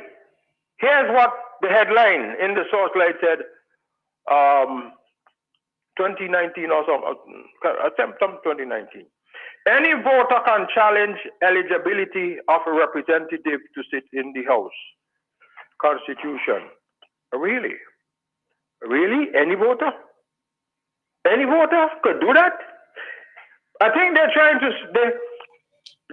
say, well, Franklin Silva, you talking, so why don't you challenge it? Because any voter can challenge it. Yeah?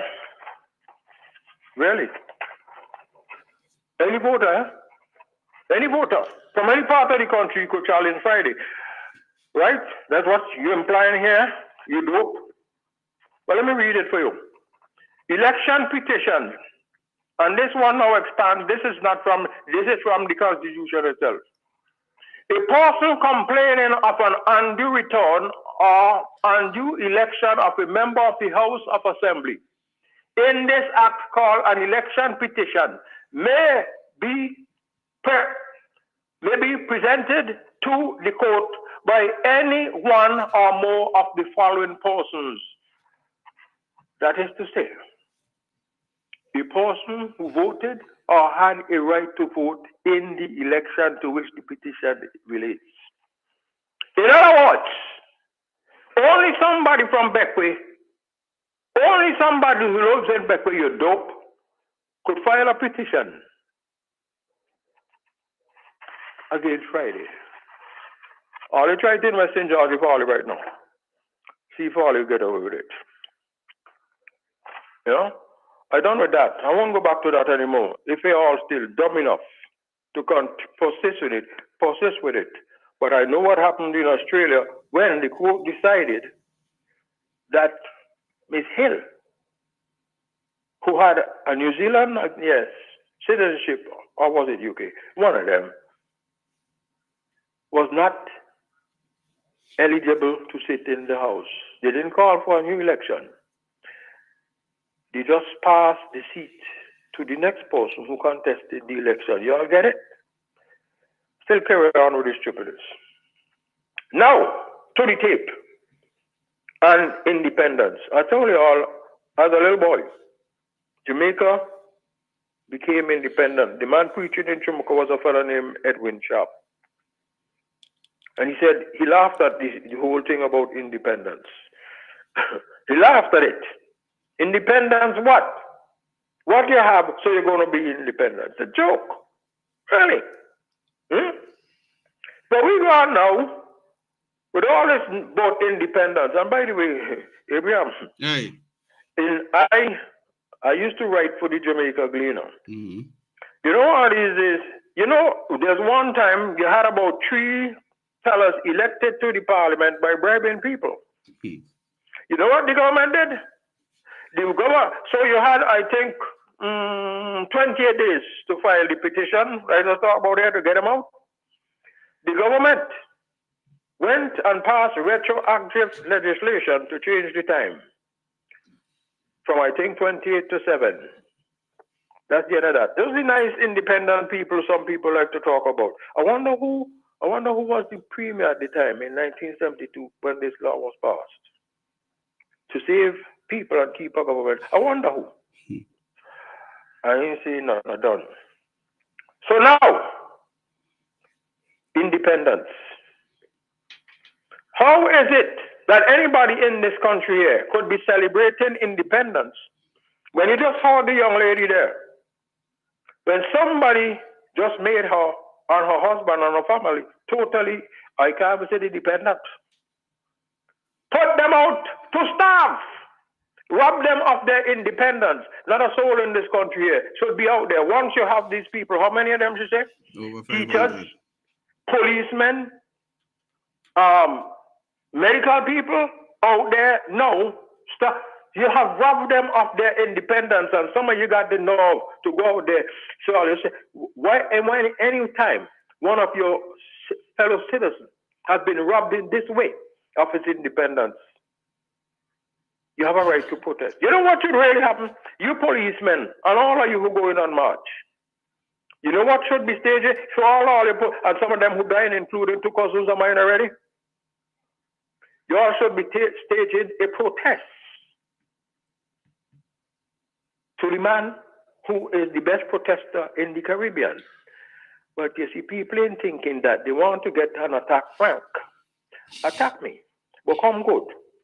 That is what should be happening. Stand up for your brethren. You heard that lady?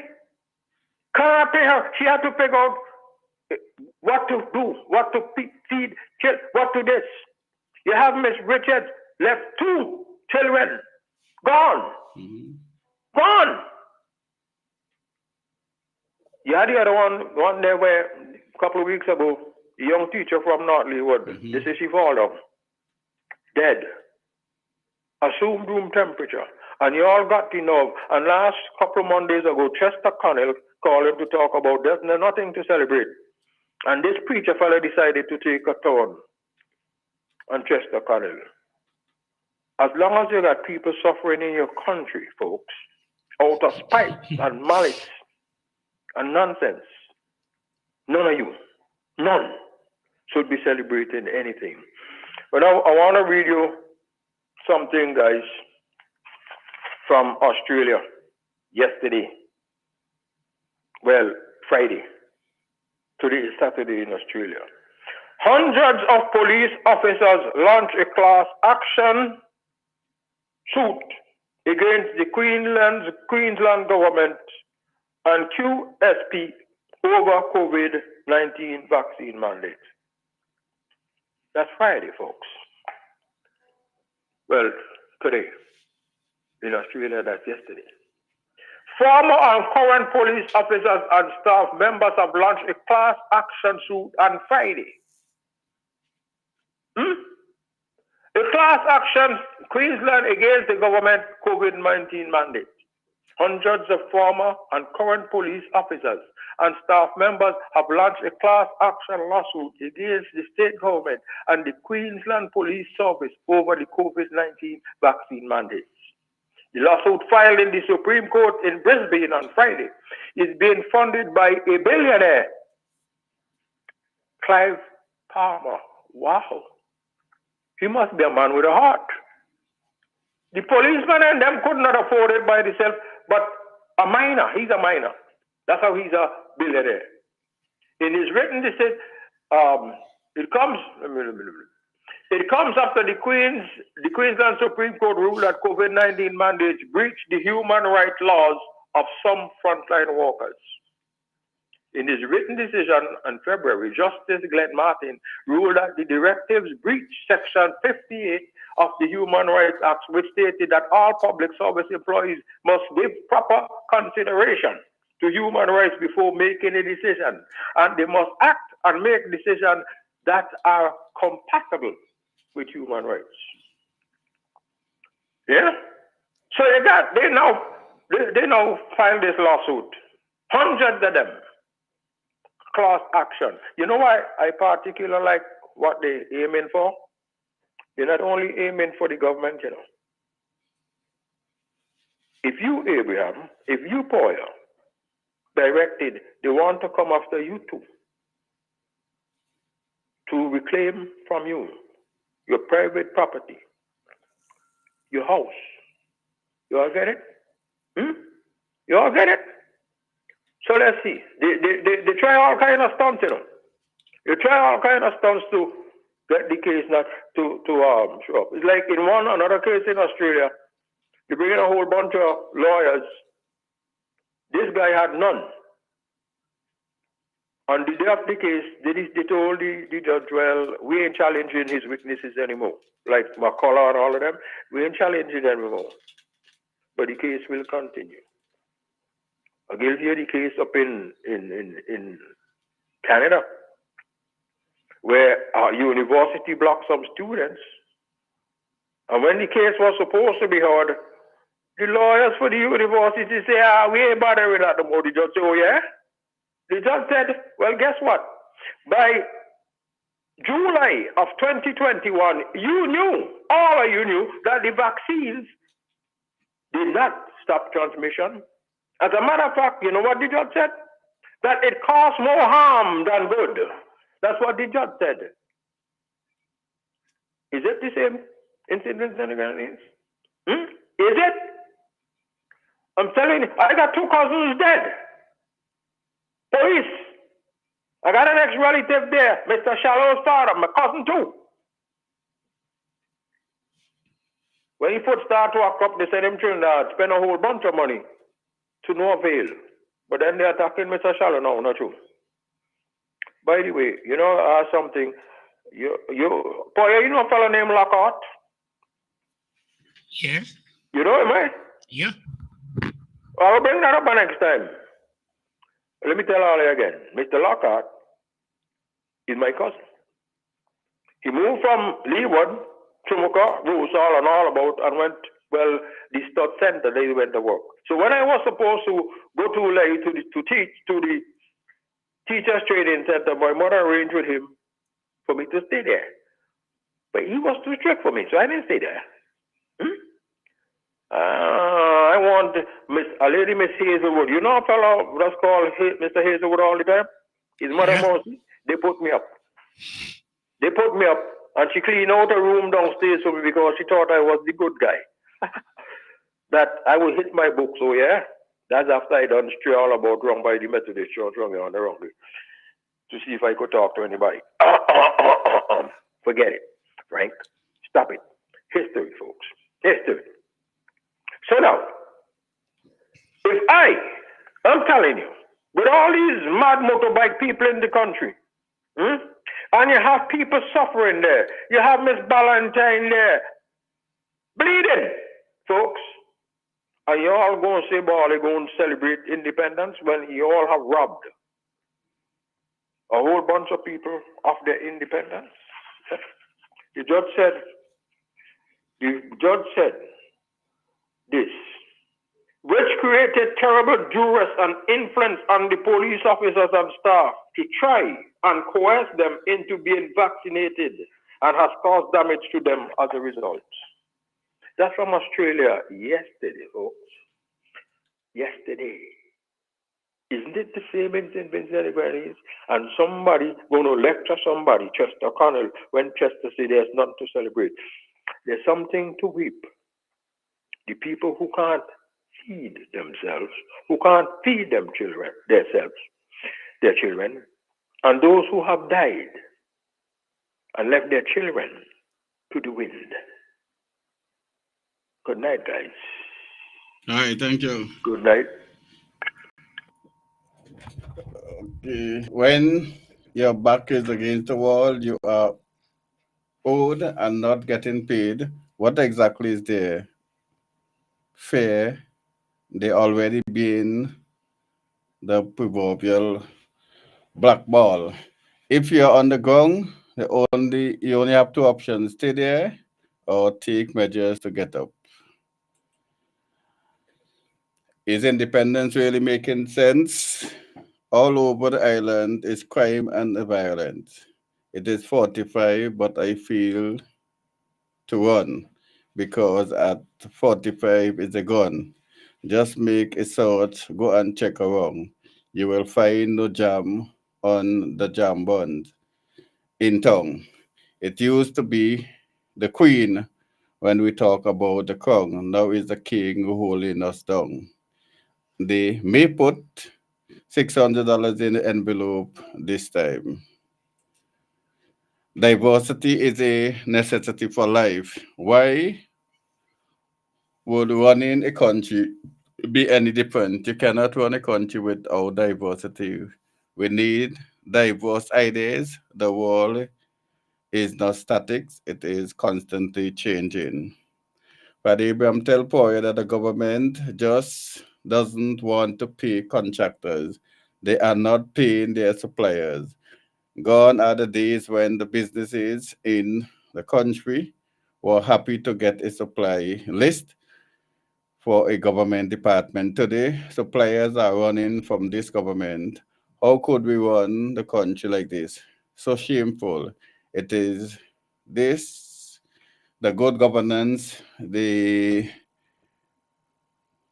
go to parliament and thump their chest about. The next time they talk about what a great government, the opposition should tell them to go and pay the people they owe. Yeah, boy. The hurricane, Beryl. So the government agreed and they're going to repay some houses.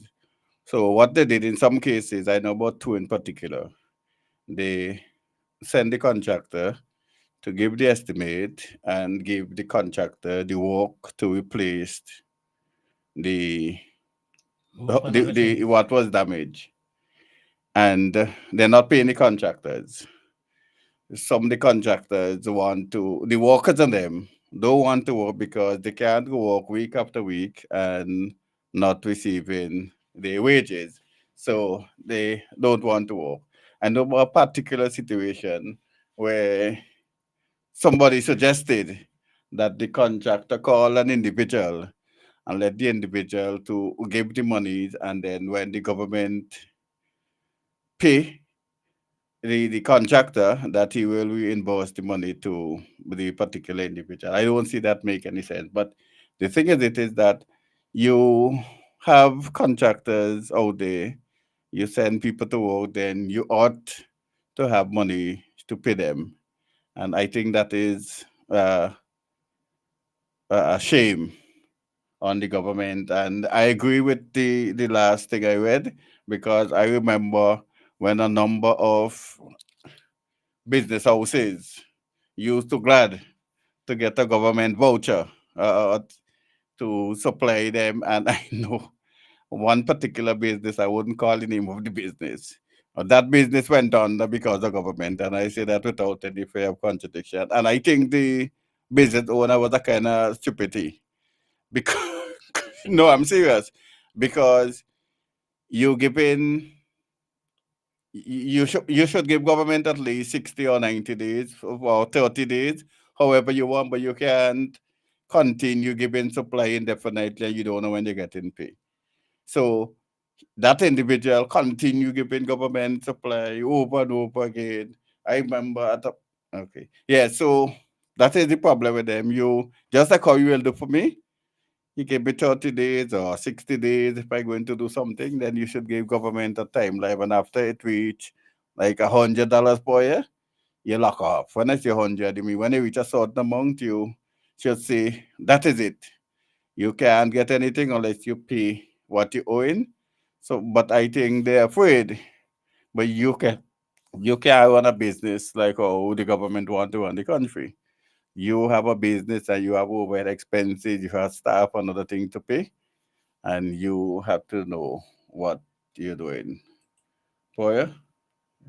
Oh, Abraham, I can't believe. Okay, let me just read this last one. Abraham, I can't believe myself that the intelligent men or women can sit down and listen to the Prime Minister. Said that at his age, he have the youngest brain in the ULP. I quote the Prime Minister saying that the ULP is the family and the rest of the ULP should be ashamed of themselves. Well, Abraham, Yeah. it's so sad Mm-hmm. that the whole situation with these workers Mm-hmm. and they can get their money to pay the light bill and the water bill. Mm-hmm. And they're going about and thumping about millions that they have. Hmm. If you have millions, then why are the workers are taking so long to get what they already earn? Pleasure, good night. Fellas, really, I don't know how I missed this. You see, there's too many things. I don't want to be long. But a gentleman, a boss, died a few days ago.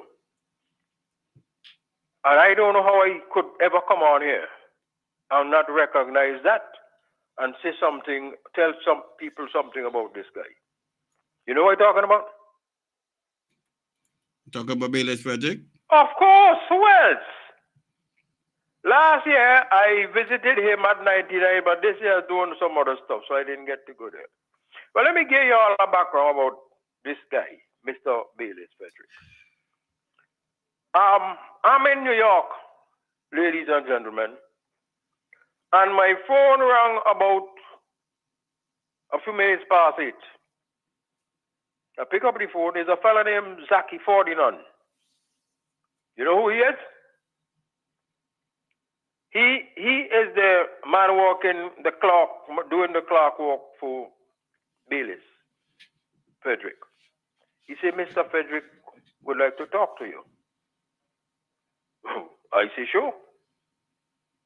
According to Mr. Frederick, there's somebody in this country here, some lawyer who I've been after,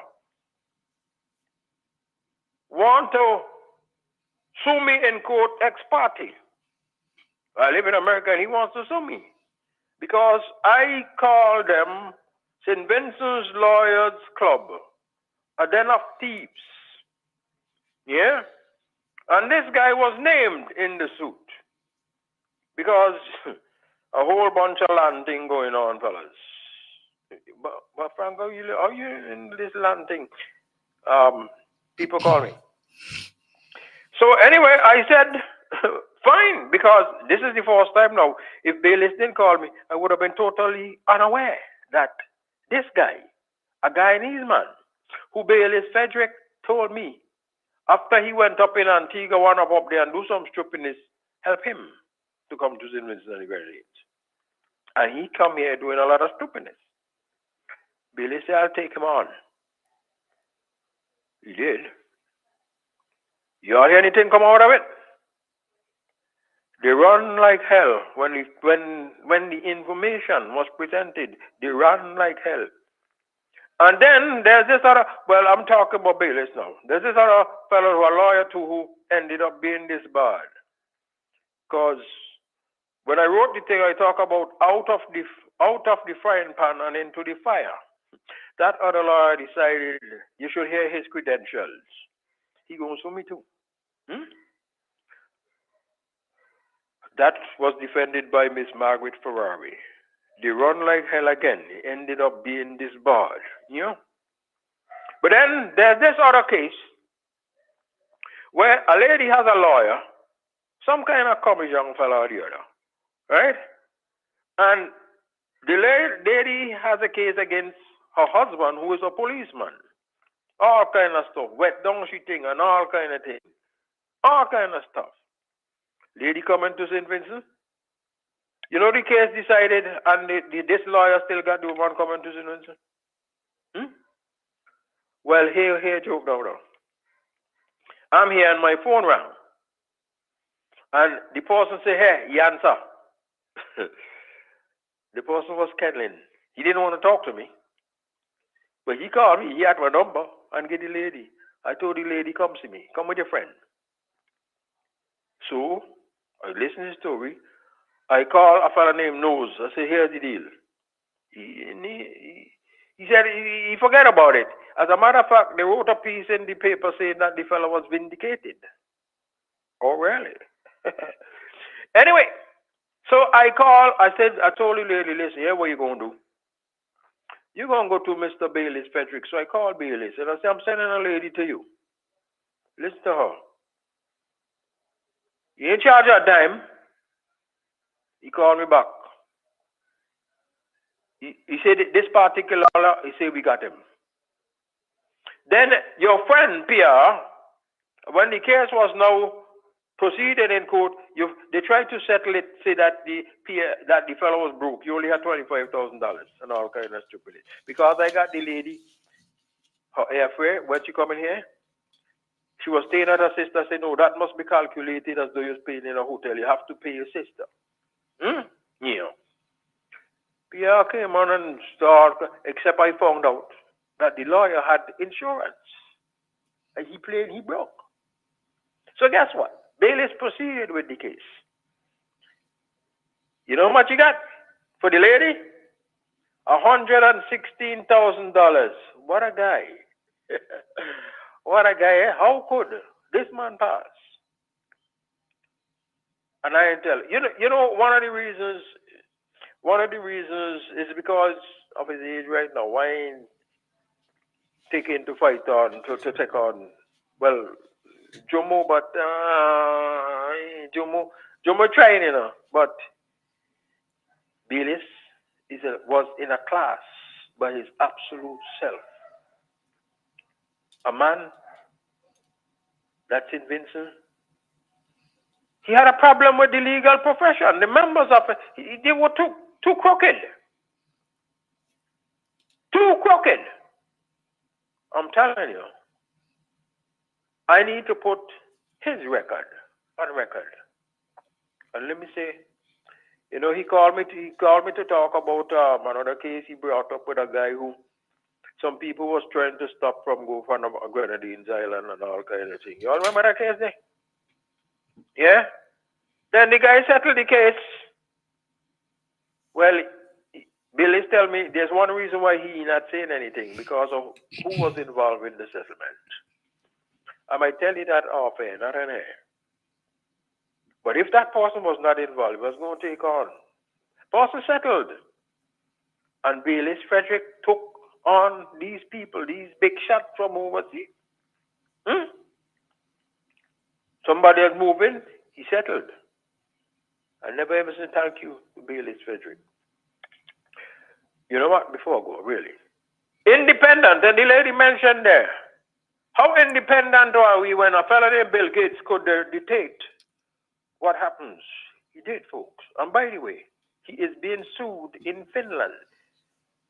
He filed, he said he can't be part of the suit. Well, the court ruled last week that you, Mr. Bill Gates, will become part of the suit where 5 people, or 7 of them, suing him for injuries caused by his vaccine. Independence in based on the Grenadines being dictated to by the World Health Organization, Bill Gates, the IMF, and a whole bunch of them. Sorry for calling you guys back. I go on. All right. Oh, yeah. Yes, keeping it real right here all night. Yeah, it's just I left in a bitter taste in my mouth when I know the condition of these workers and the situation that they are facing. And the little that they have to pay to come to town. Because you have to go to the bank or the credit union or a final institution where they have to go and get their money. Only to go there to be embarrassed. Some supervisors were smart enough to stop their zone from coming to town.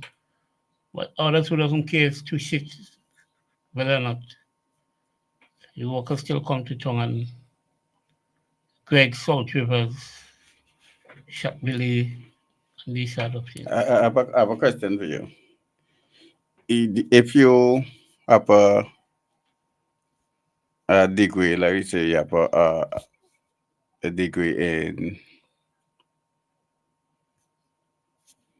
education, could the Service Commission transfer you to, let us say, the court to sit down to do nothing? And could you challenge it if that happened? Yeah, you can challenge it. You can appeal the transfer on the grounds that, okay, what you are qualified and trained in, you are not being utilized, and you are here being wasted. But then, according to the civil service rules and all that, you are transferable. Yeah. Equal position and right. Sometimes what you can do. But if you're in the post and you're doing nothing, where do you transfer to? You basically have nothing to do because. No, so then you write and you write and explain to them what is taking place, right? And if they are not things, then you could ask to have a meeting with the Service Commission Board, because you're transferred by Service Commission. Correct. You ought to whether be it- transferred by Service Right. Commission. So you could go and ask Mhm. before the board. Mhm. So if you transfer and the boss say he don't want you, why you Well, transfer? What Well, what you can you do? have grounds there Mm-hmm. whereby the boss could write to the service commission, Mm-hmm. and then if they are not moving Mm-hmm. still, Mm-hmm. that's where then you take this whole matter to the board. So okay. So the person going to work daily have nothing to do. It's just a matter of frustrating that happened to a permanent secretary, Stapleton. Mm-hmm. She was transferred Yeah, to the Pentry. just there, wasting away. Mm-hmm. And these are the sort of things that we need So- to have. so- These things need to be corrected. So should that continue, or what measures can the person take different than going to service commission writing to them? The other thing, based on, but I plan to deal with that. No, because I'm talking Yeah. about KC now, No, but I don't know want about to. it. I know about it. Okay. I know about it. I know about the case. Mm-hmm. And I think this is the fourth transfer within a year. Okay. Not this one I'm talking about. No, this one they move from custom. No, and this one I talk about is not the one. This one is a different scenario. But the thing is that I mean, One move from custom Mm-hmm. to social welfare Mhm. or whatever, and then now they will move to another area, and then they are now moved to the magistrate court. So I mean, I don't It's understand. a matter it. of just frustrating you, because if you're outspoken person like myself, Mm-hmm. I walk throughout the country with Art Forestry. Mm-hmm. And the reason why, because ever so often I would get up in meeting and I would question. No, but you're the different kid because you remain in the forest where you're trained. But they are Yeah, out to the- but I was sent places Mhm. as punishment. Mhm. But it was not punishment to No, me but- because but- I make myself. No, what I'm saying, but you remain in the area that you studied for. Yeah. But these persons are out of the league. But what I'm saying, besides that, you can still make yourself. Mhm. Because But if the boss he don't want you and he want nothing to do with you, how are you going to make yourself available? Or going to make yourself useful? there are things that you can do, but I'm Father. I'm telling you. I am telling Okay, you. give me an example. Okay. Like for instance. No, wait, let me give you this. I study youth work. Uh-huh. I have a degree in youth administration, youth development, blah, blah, blah. Mhm. Right? You send me at the court. What do you expect me to do at the court? If you Based on if what? no, you're the judge. Yeah. You say you don't want me. You ain't give me nothing to do. What you expect me to do? Me? Yes. Why you expect In my me to exam scenario, do? Mm-hmm. I will go through the all necessary appeal as I mentioned to you. No, you say you could find something to do. We But forget but- about the appeal now. You say I but- could but at the make same myself time, useful. I will make myself useful Like- whereby if I'm in court. I mean, doing a degree. Huh? Doing another thing to get Yeah, out. yeah. Oh, that's the only thing you mean. Yeah, I mean, Yeah. I mean, getting I would a- acquire knowledge and thing Mhm. that could deal with my first degree that I have where I'm with you thing. Yes. Because now I'm here, I'm in a legal area. Mm-hmm. I will see I could build on that Mm-hmm. to deal with my youth work that I'm doing. But you're not doing the youth work. You were removed. No, I was removed, but Yes. the time will come Mm-hmm. Now you might be transferred that I back. make the reassign based on Mm-hmm. my appeal Okay. and challenging Mhm. the thing. It's all about being resilient and thing. Because ever so often when they send me places and then they come and they see I performing. Mm-hmm. No, that was saying you. And it's rubbing into them. Mm-hmm. They would take me now The- and the- send me somewhere to clean up and let's really create again. But different than your little stink at the sports council. You're basically always in your area that you study. Yeah. Different than your small things. So let us say for argument's sake, they send you something you don't know nothing about. And even when I have these things at the sports council, it was still within my field of operation. Well, exactly my point. But when you take somebody, you lift them out, okay, it's a fish and you move them from the sea. But and put them. remember, I don't mention to you what Yeah. took place with the Stapleton, and there are Yeah, many but others. but the thing I is, can mention. no, I don't want no example. I want to know how you're going to adjust this because Stapleton issue was never adjusted. No. Stapleton stayed in the dark room, and he stayed in the dark room long basically until he reached retirement. Those things ought not to be. Those things are not to be, and I mean the Service Commission and whoever make that decision is a problem. And then that ought not to be. Even when you go and you challenge them in the court, like in my situation. Yes. And Autosam and the others, yes. But so we need an independent service commission who basically do their work without fear or favor or ill will. Also, the Ministry of Education. But they ought to be independent.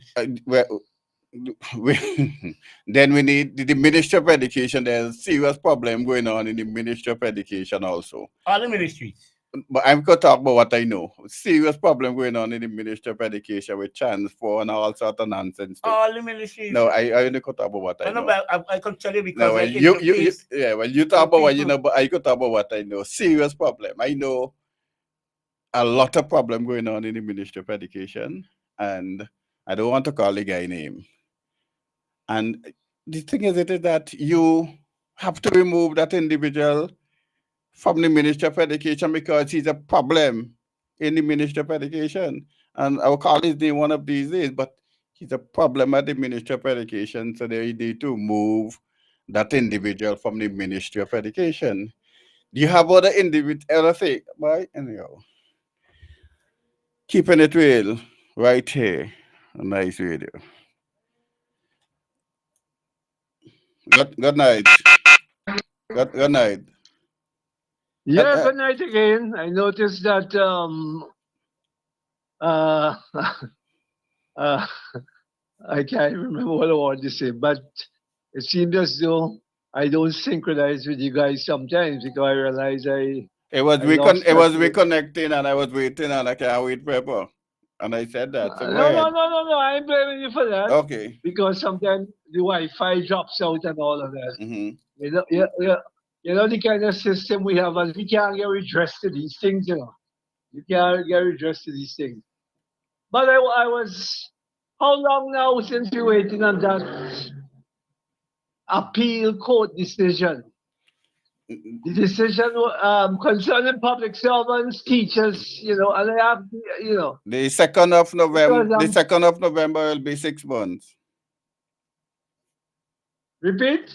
The 2nd of November will be 6 months. Okay. Now the thing about that, I am thinking now that our judiciary needs to be questioned. That needs to come under the microscope. How long? I don't know if it's timeless, that there's no limit as to how long we have to wait for a decision to come from these legal mind, you know. I want to know. I really want to know because certainly this is not right. Dave, I have one simple thing to tell you, right? If we analyze this regime and they check, you will see most court case that it subjugates, which means that its subordinates, its workers, has taken this government to court. They have won this government on all armed process. And the way out that this government appeals the matter, they refuse to pay, and all these sort of things that are taking place. Because one, the big man said, don't care which court in the world you go to, you have to come back to Papa. And it seems like it's just so. And I hear you. I hear you with that. And the thing about to me, that back in the 90s, something might have done happen because we were more militant. We would have people out on the street. Well, the militancy, I agree, now some simple things is not there. Some simple things that are happening that are worse than in 98 And back then when people strike, I could recall standing up in outside of Parliament inside the courthouse yard with the greedy bill. Okay? And the present Prime Minister spoke to the Prime Minister then, James Mitchell asked if he said out there. He said that could have been a 9-day storm thing. He has put in place a blockage that the courthouse yard or the Parliament yard now became so secret so that you can go and stand up and demonstrate your basic right for demonstration. Yeah, it's going on, Dave. I listen to you, but that still don't make sense to me. So what are you telling me? Our people from 1998, yes, I don't expect them all of them to be alive. So we have diminished, our brain has become so diminished. Our whole outlook on what is right and what is wrong. We have lost touch with reality or something like that. I am saying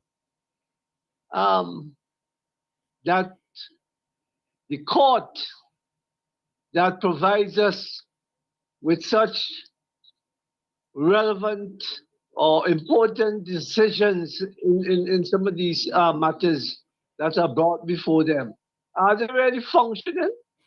Or you're telling me that government like our government here has so much power that they intimidate these people? By the way, Abraham, I don't know if you have any update on it. Is our CCJ judge Adrian Saunders? I know I've been hearing he's due to retire or something like that. Has he left that court? I don't know. I'll check and see. Oh, yeah, but it's something I think is current because I heard his name calling something not so long ago. Yeah, I think not so long ago. I can't remember what it all has to do with. But this court, I mean, to see what I'm questioning here, to see the court is spending so much time to come up with a result or no, that is not the CCJ, that is the Court of Appeal. Right. I know that's the Court of Appeals. Okay. But even them, that's why I don't know. The judiciary, like it's under pressure. I'm just saying this from my own understanding of the court, my opinion and all of that. Whether it's the CCJ or our own, how you call our court, Eastern Caribbean Court of Appeal and all of that. And that's why people can't trust. These guys are supposed to be so professional and doing their job in a dutiful, in the right way and so on. They can't trust them, and that's why we still have that court as a last resort. I am not going to get into all this academic tomfoolery about we as a people. So I feel bad when I hear the British insult us or tell us that we shouldn't be coming to them. But at the same time, if our minds haven't been developed to think critically and to question certain matters when they do arise. I remember seeing a cartoon in one of those British tabloids some years ago when they had a case to rule over, and the newspaper had the cartoonist for this newspaper put all these law lords sitting on their head, I remember that created quite a talk. It was in one of those British tabloids, the Telegraph or one of those papers in England.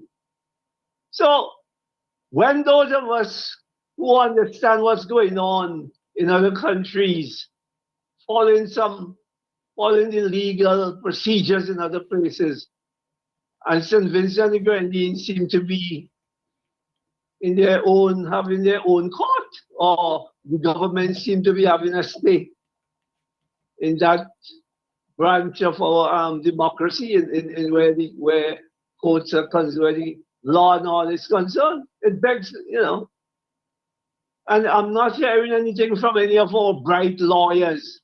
We're supposed to have bright lawyers, eh? I have to say we're supposed to have bright lawyers, and I'm not hearing any one of them excelling.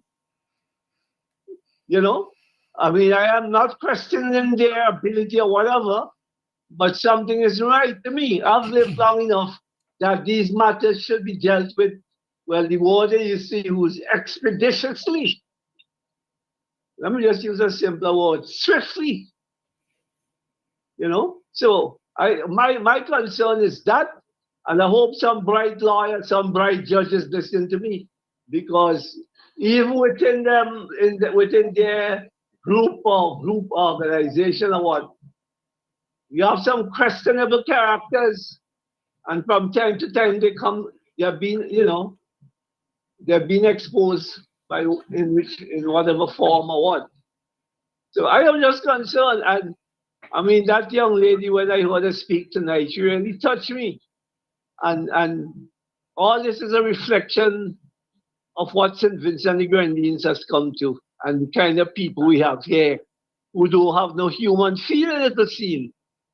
All right, thank you. All right. Yes, keeping it real right here on Nice Radio. We have just about 15 more minutes to go before we conclude tonight. Keeping it real. Yes, boy.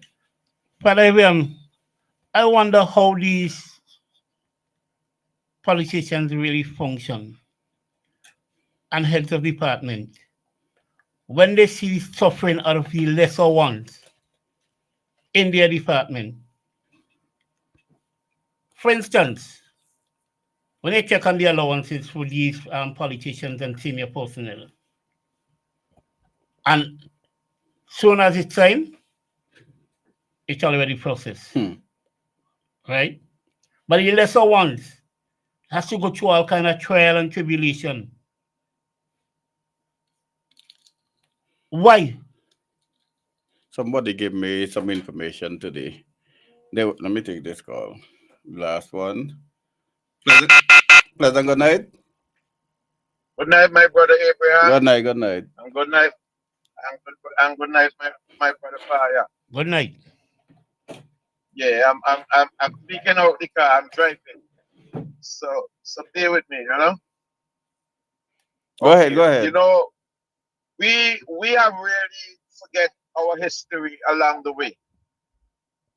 Now, you remember, Fire, you might know, brother Abraham would be pretty young. Now, remember in the early 70s, he had a bassa up at the pastures. I think it's one of those royal people, Princess Margaret, came to St. Vincent up at the pastures, and school children had was to go up at the pastures from. Now, there was always a group of leadership in St. Vincent and the Grenadines went up against those English educated leaders that we have, which is like people like Casper London and them. And all those kings. They never approach leadership in St. Vincent and the Grenadines because they really want to empower the Vincentian people. They see leadership up to this day as a form of entitlement.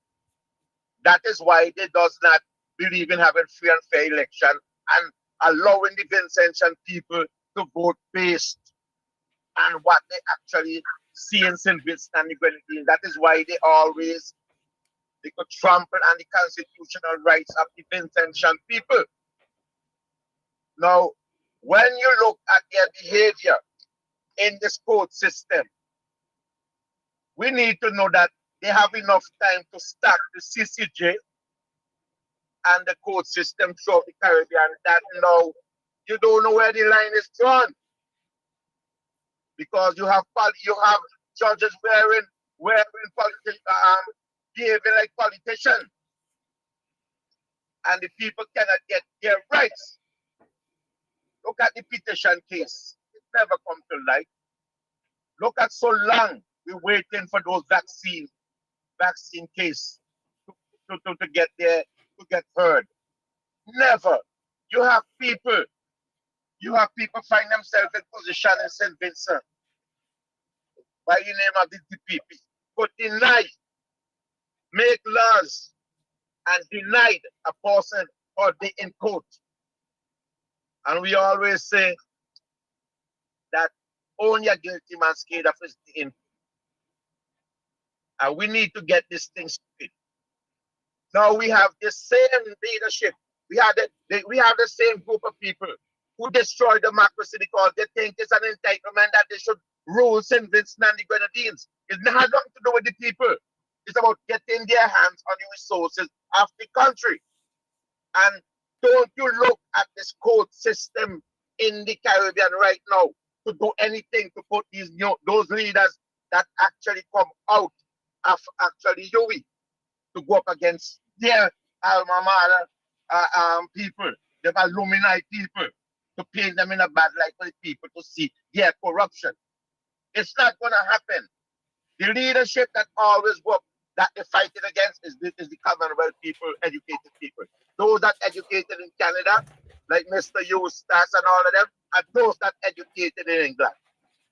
So you're not going to see that. And it's timing of the Vincentian people see themselves as a collective and look out for the best interest of themselves in St. Vincent. Because a good education, it's about what you can do for your people. Empower your people. Use your people ability to develop your country. Not to turn St. Vincent to an apartheid state where you have long government. That is like an apartheid state. You can't go over there and you can't go over there. You have Canada one developing like it's a gated community. These are the kind of thing we have to do. St. Vincent is supposed to be developed by us. Not people who come in there to get rich because they think they're entitled. People need to come to government because they immerse themselves in the people's struggle and want to do something about that struggle. And this is why I have to remember man like Dallas Frederick. I don't want those spirits to rest in peace. I want them to return. And anywhere there is struggling people throughout this world to raise their voice. Because we don't have people anymore in St. Vincent and the Grenadines who are willing to raise the voice for the oppressed. And I say thanks to brothers like you, Abraham and Fire, and those other brothers who are willing to come on Nice Radio to raise the voice on behalf of the less fortunate ones in St. Vincent. And regardless of what the struggle is, those you brothers is coming out there, bearing the bumps and the bruises. And our people need to understand that. Don't vote for people who think they are entitled. Vote for people who want to empower you to hold on to St. Vincent for future generation. Have a good night, my brother. All right, thank you. Yes, keeping it real right here on Nice Radio. Poya, I was told by some individuals that when they go to the bank on Thursday, Friday, or they look at the paycheck, the slip, the money is not adding up. In some cases, I was told some up to $300 short from the salary this month.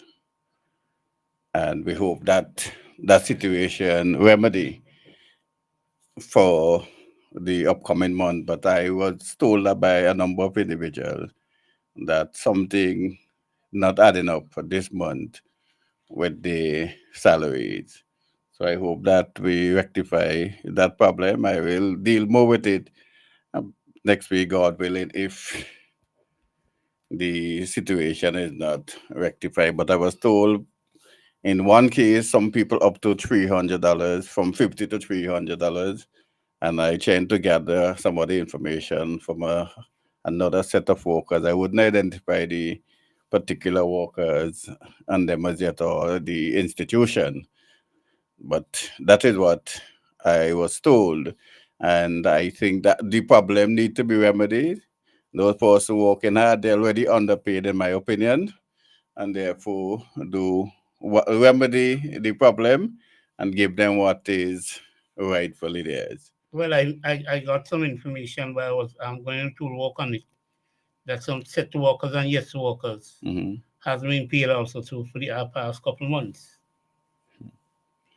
So we hope that those situations can be remedied and remedied speedily. And then also the whole situation with the cricket. Mhm. There's still a number of persons that still is outstanding with money. Mhm. Because even with some of the grown men, Mhm. they are still owing for the warm-up games. And I went back to the individuals that spoke to me about the Pimenta Saunders. I think on Thursday, Wednesday or Thursday. I was supposed to get back to them today to see whether or not the money is reached Went to through their the account. account, but I didn't confirm that. So hopefully next week I will tell you whether or not they received the payment from since March. March, we're telling you now, when they work with Saunders for the opening, they hasn't received pay, I could say, without fair of contradiction up to Wednesday this week. There was no money, and they were supposed to check back on Thursday to see whether or not the money would have arrived in their account. But I mean, that is ridiculous, man. But isn't there was saying that our Sanders is the savior? Well, it may save some people, but I know those individuals are suffering because. But then it shouldn't be so, because if you're saying that they don't have a cash flow and they don't have a problem, why is it that it's taking so long to address these minuscule small amount of money? So I will go back to the individuals and check whether or not money received was sent into the account by Thursday, Friday. I think also too, the opposition is because if I'm simply out here and I could get this information, I just want to show the opposition supposed to know about these things, and these are things that brought them down. You know, a guy told me one time. These are things that brought down the opposition. A journalist told me once that the media houses does get a lot of information and cover it up. Yeah. And I mustn't take it for granted that they don't get no information. They get a lot of information and they bury them. And that is a top journalist told me that. Friday, if public servants are not being paid correctly, we can see why the money for the hurricane relief are not reaching those in need. Well, yeah, so let me hope that the public servants get the money and the persons during the hurricane relief.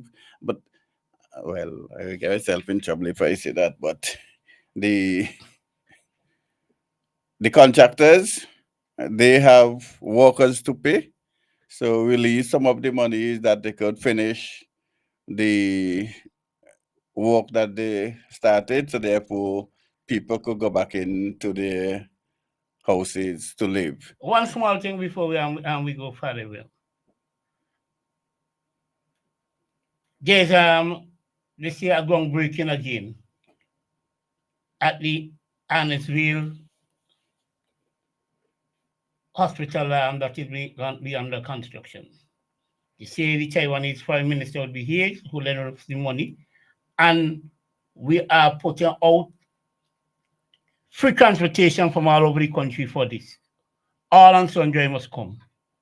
What is the essence about this?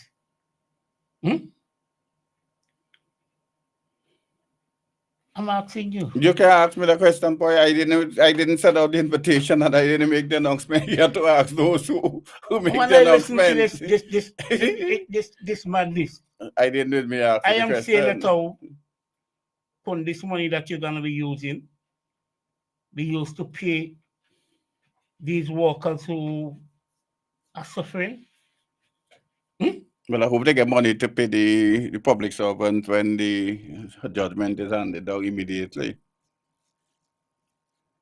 And what is the situation? If people are interested in coming, they will come. But I'll be waiting and listening from home. I'm not going to Independence Parade. They say after the parade, they got a big party too. So it's a big celebration or what. I'll be at home by the grace of the Almighty. I have my notebook and I will be taking salient points that I could discuss not just only on this program, but in other areas when I meet people to debate. And I'm also, well, my notebook, I've been taking notes for the past 15 years. So I'm going to start compiling a number of promises that were made from since 2011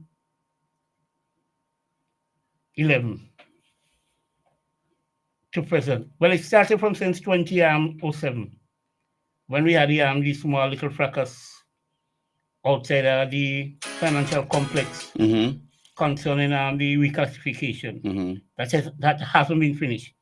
So I'm bringing up a number of these things that this government has put their hands on, which has never complete, and have put people, marginalized people, and put people in other serious situations. So until, enjoy your weekend, enjoy your independence celebration and your Monday holiday. Keeping it real was here. Yes, well, we promised that on the first Friday in each month, we'll be discussing the newspaper. So next week, if you didn't purchase any newspaper this week, you can purchase your newspaper next week, because we'll start discussing the newspaper one Friday in every month, and that is the first Friday. I'm supposed to get a journalist joining me, hopefully. So stay tuned until next week. We have a wonderful evening. Romain Bogo.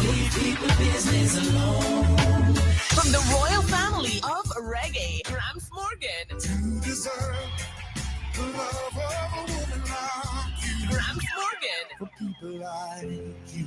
And the great one, Jamil. Tell them are the strongest soldiers, get the hardest fight. Jamil. Lose them soul for game the world. When I switch for the table judge. Rise Reggae SVG, the concert of the century. On Saturday, November 9th, Victoria Park. Gates open at 8 p.m. Tickets are available island-wide or online at ticketpal.com. Looking to upgrade your home without breaking the bank? Now's the perfect time. District Stairs huge independent sale. Get up to 45% off on selected items, including luxury vinyl planks, waterproof laminate, crown molding, baseboards, and more. So whether you're transforming your floors or adding the perfect finishing touch with elegant trims, we've got you covered.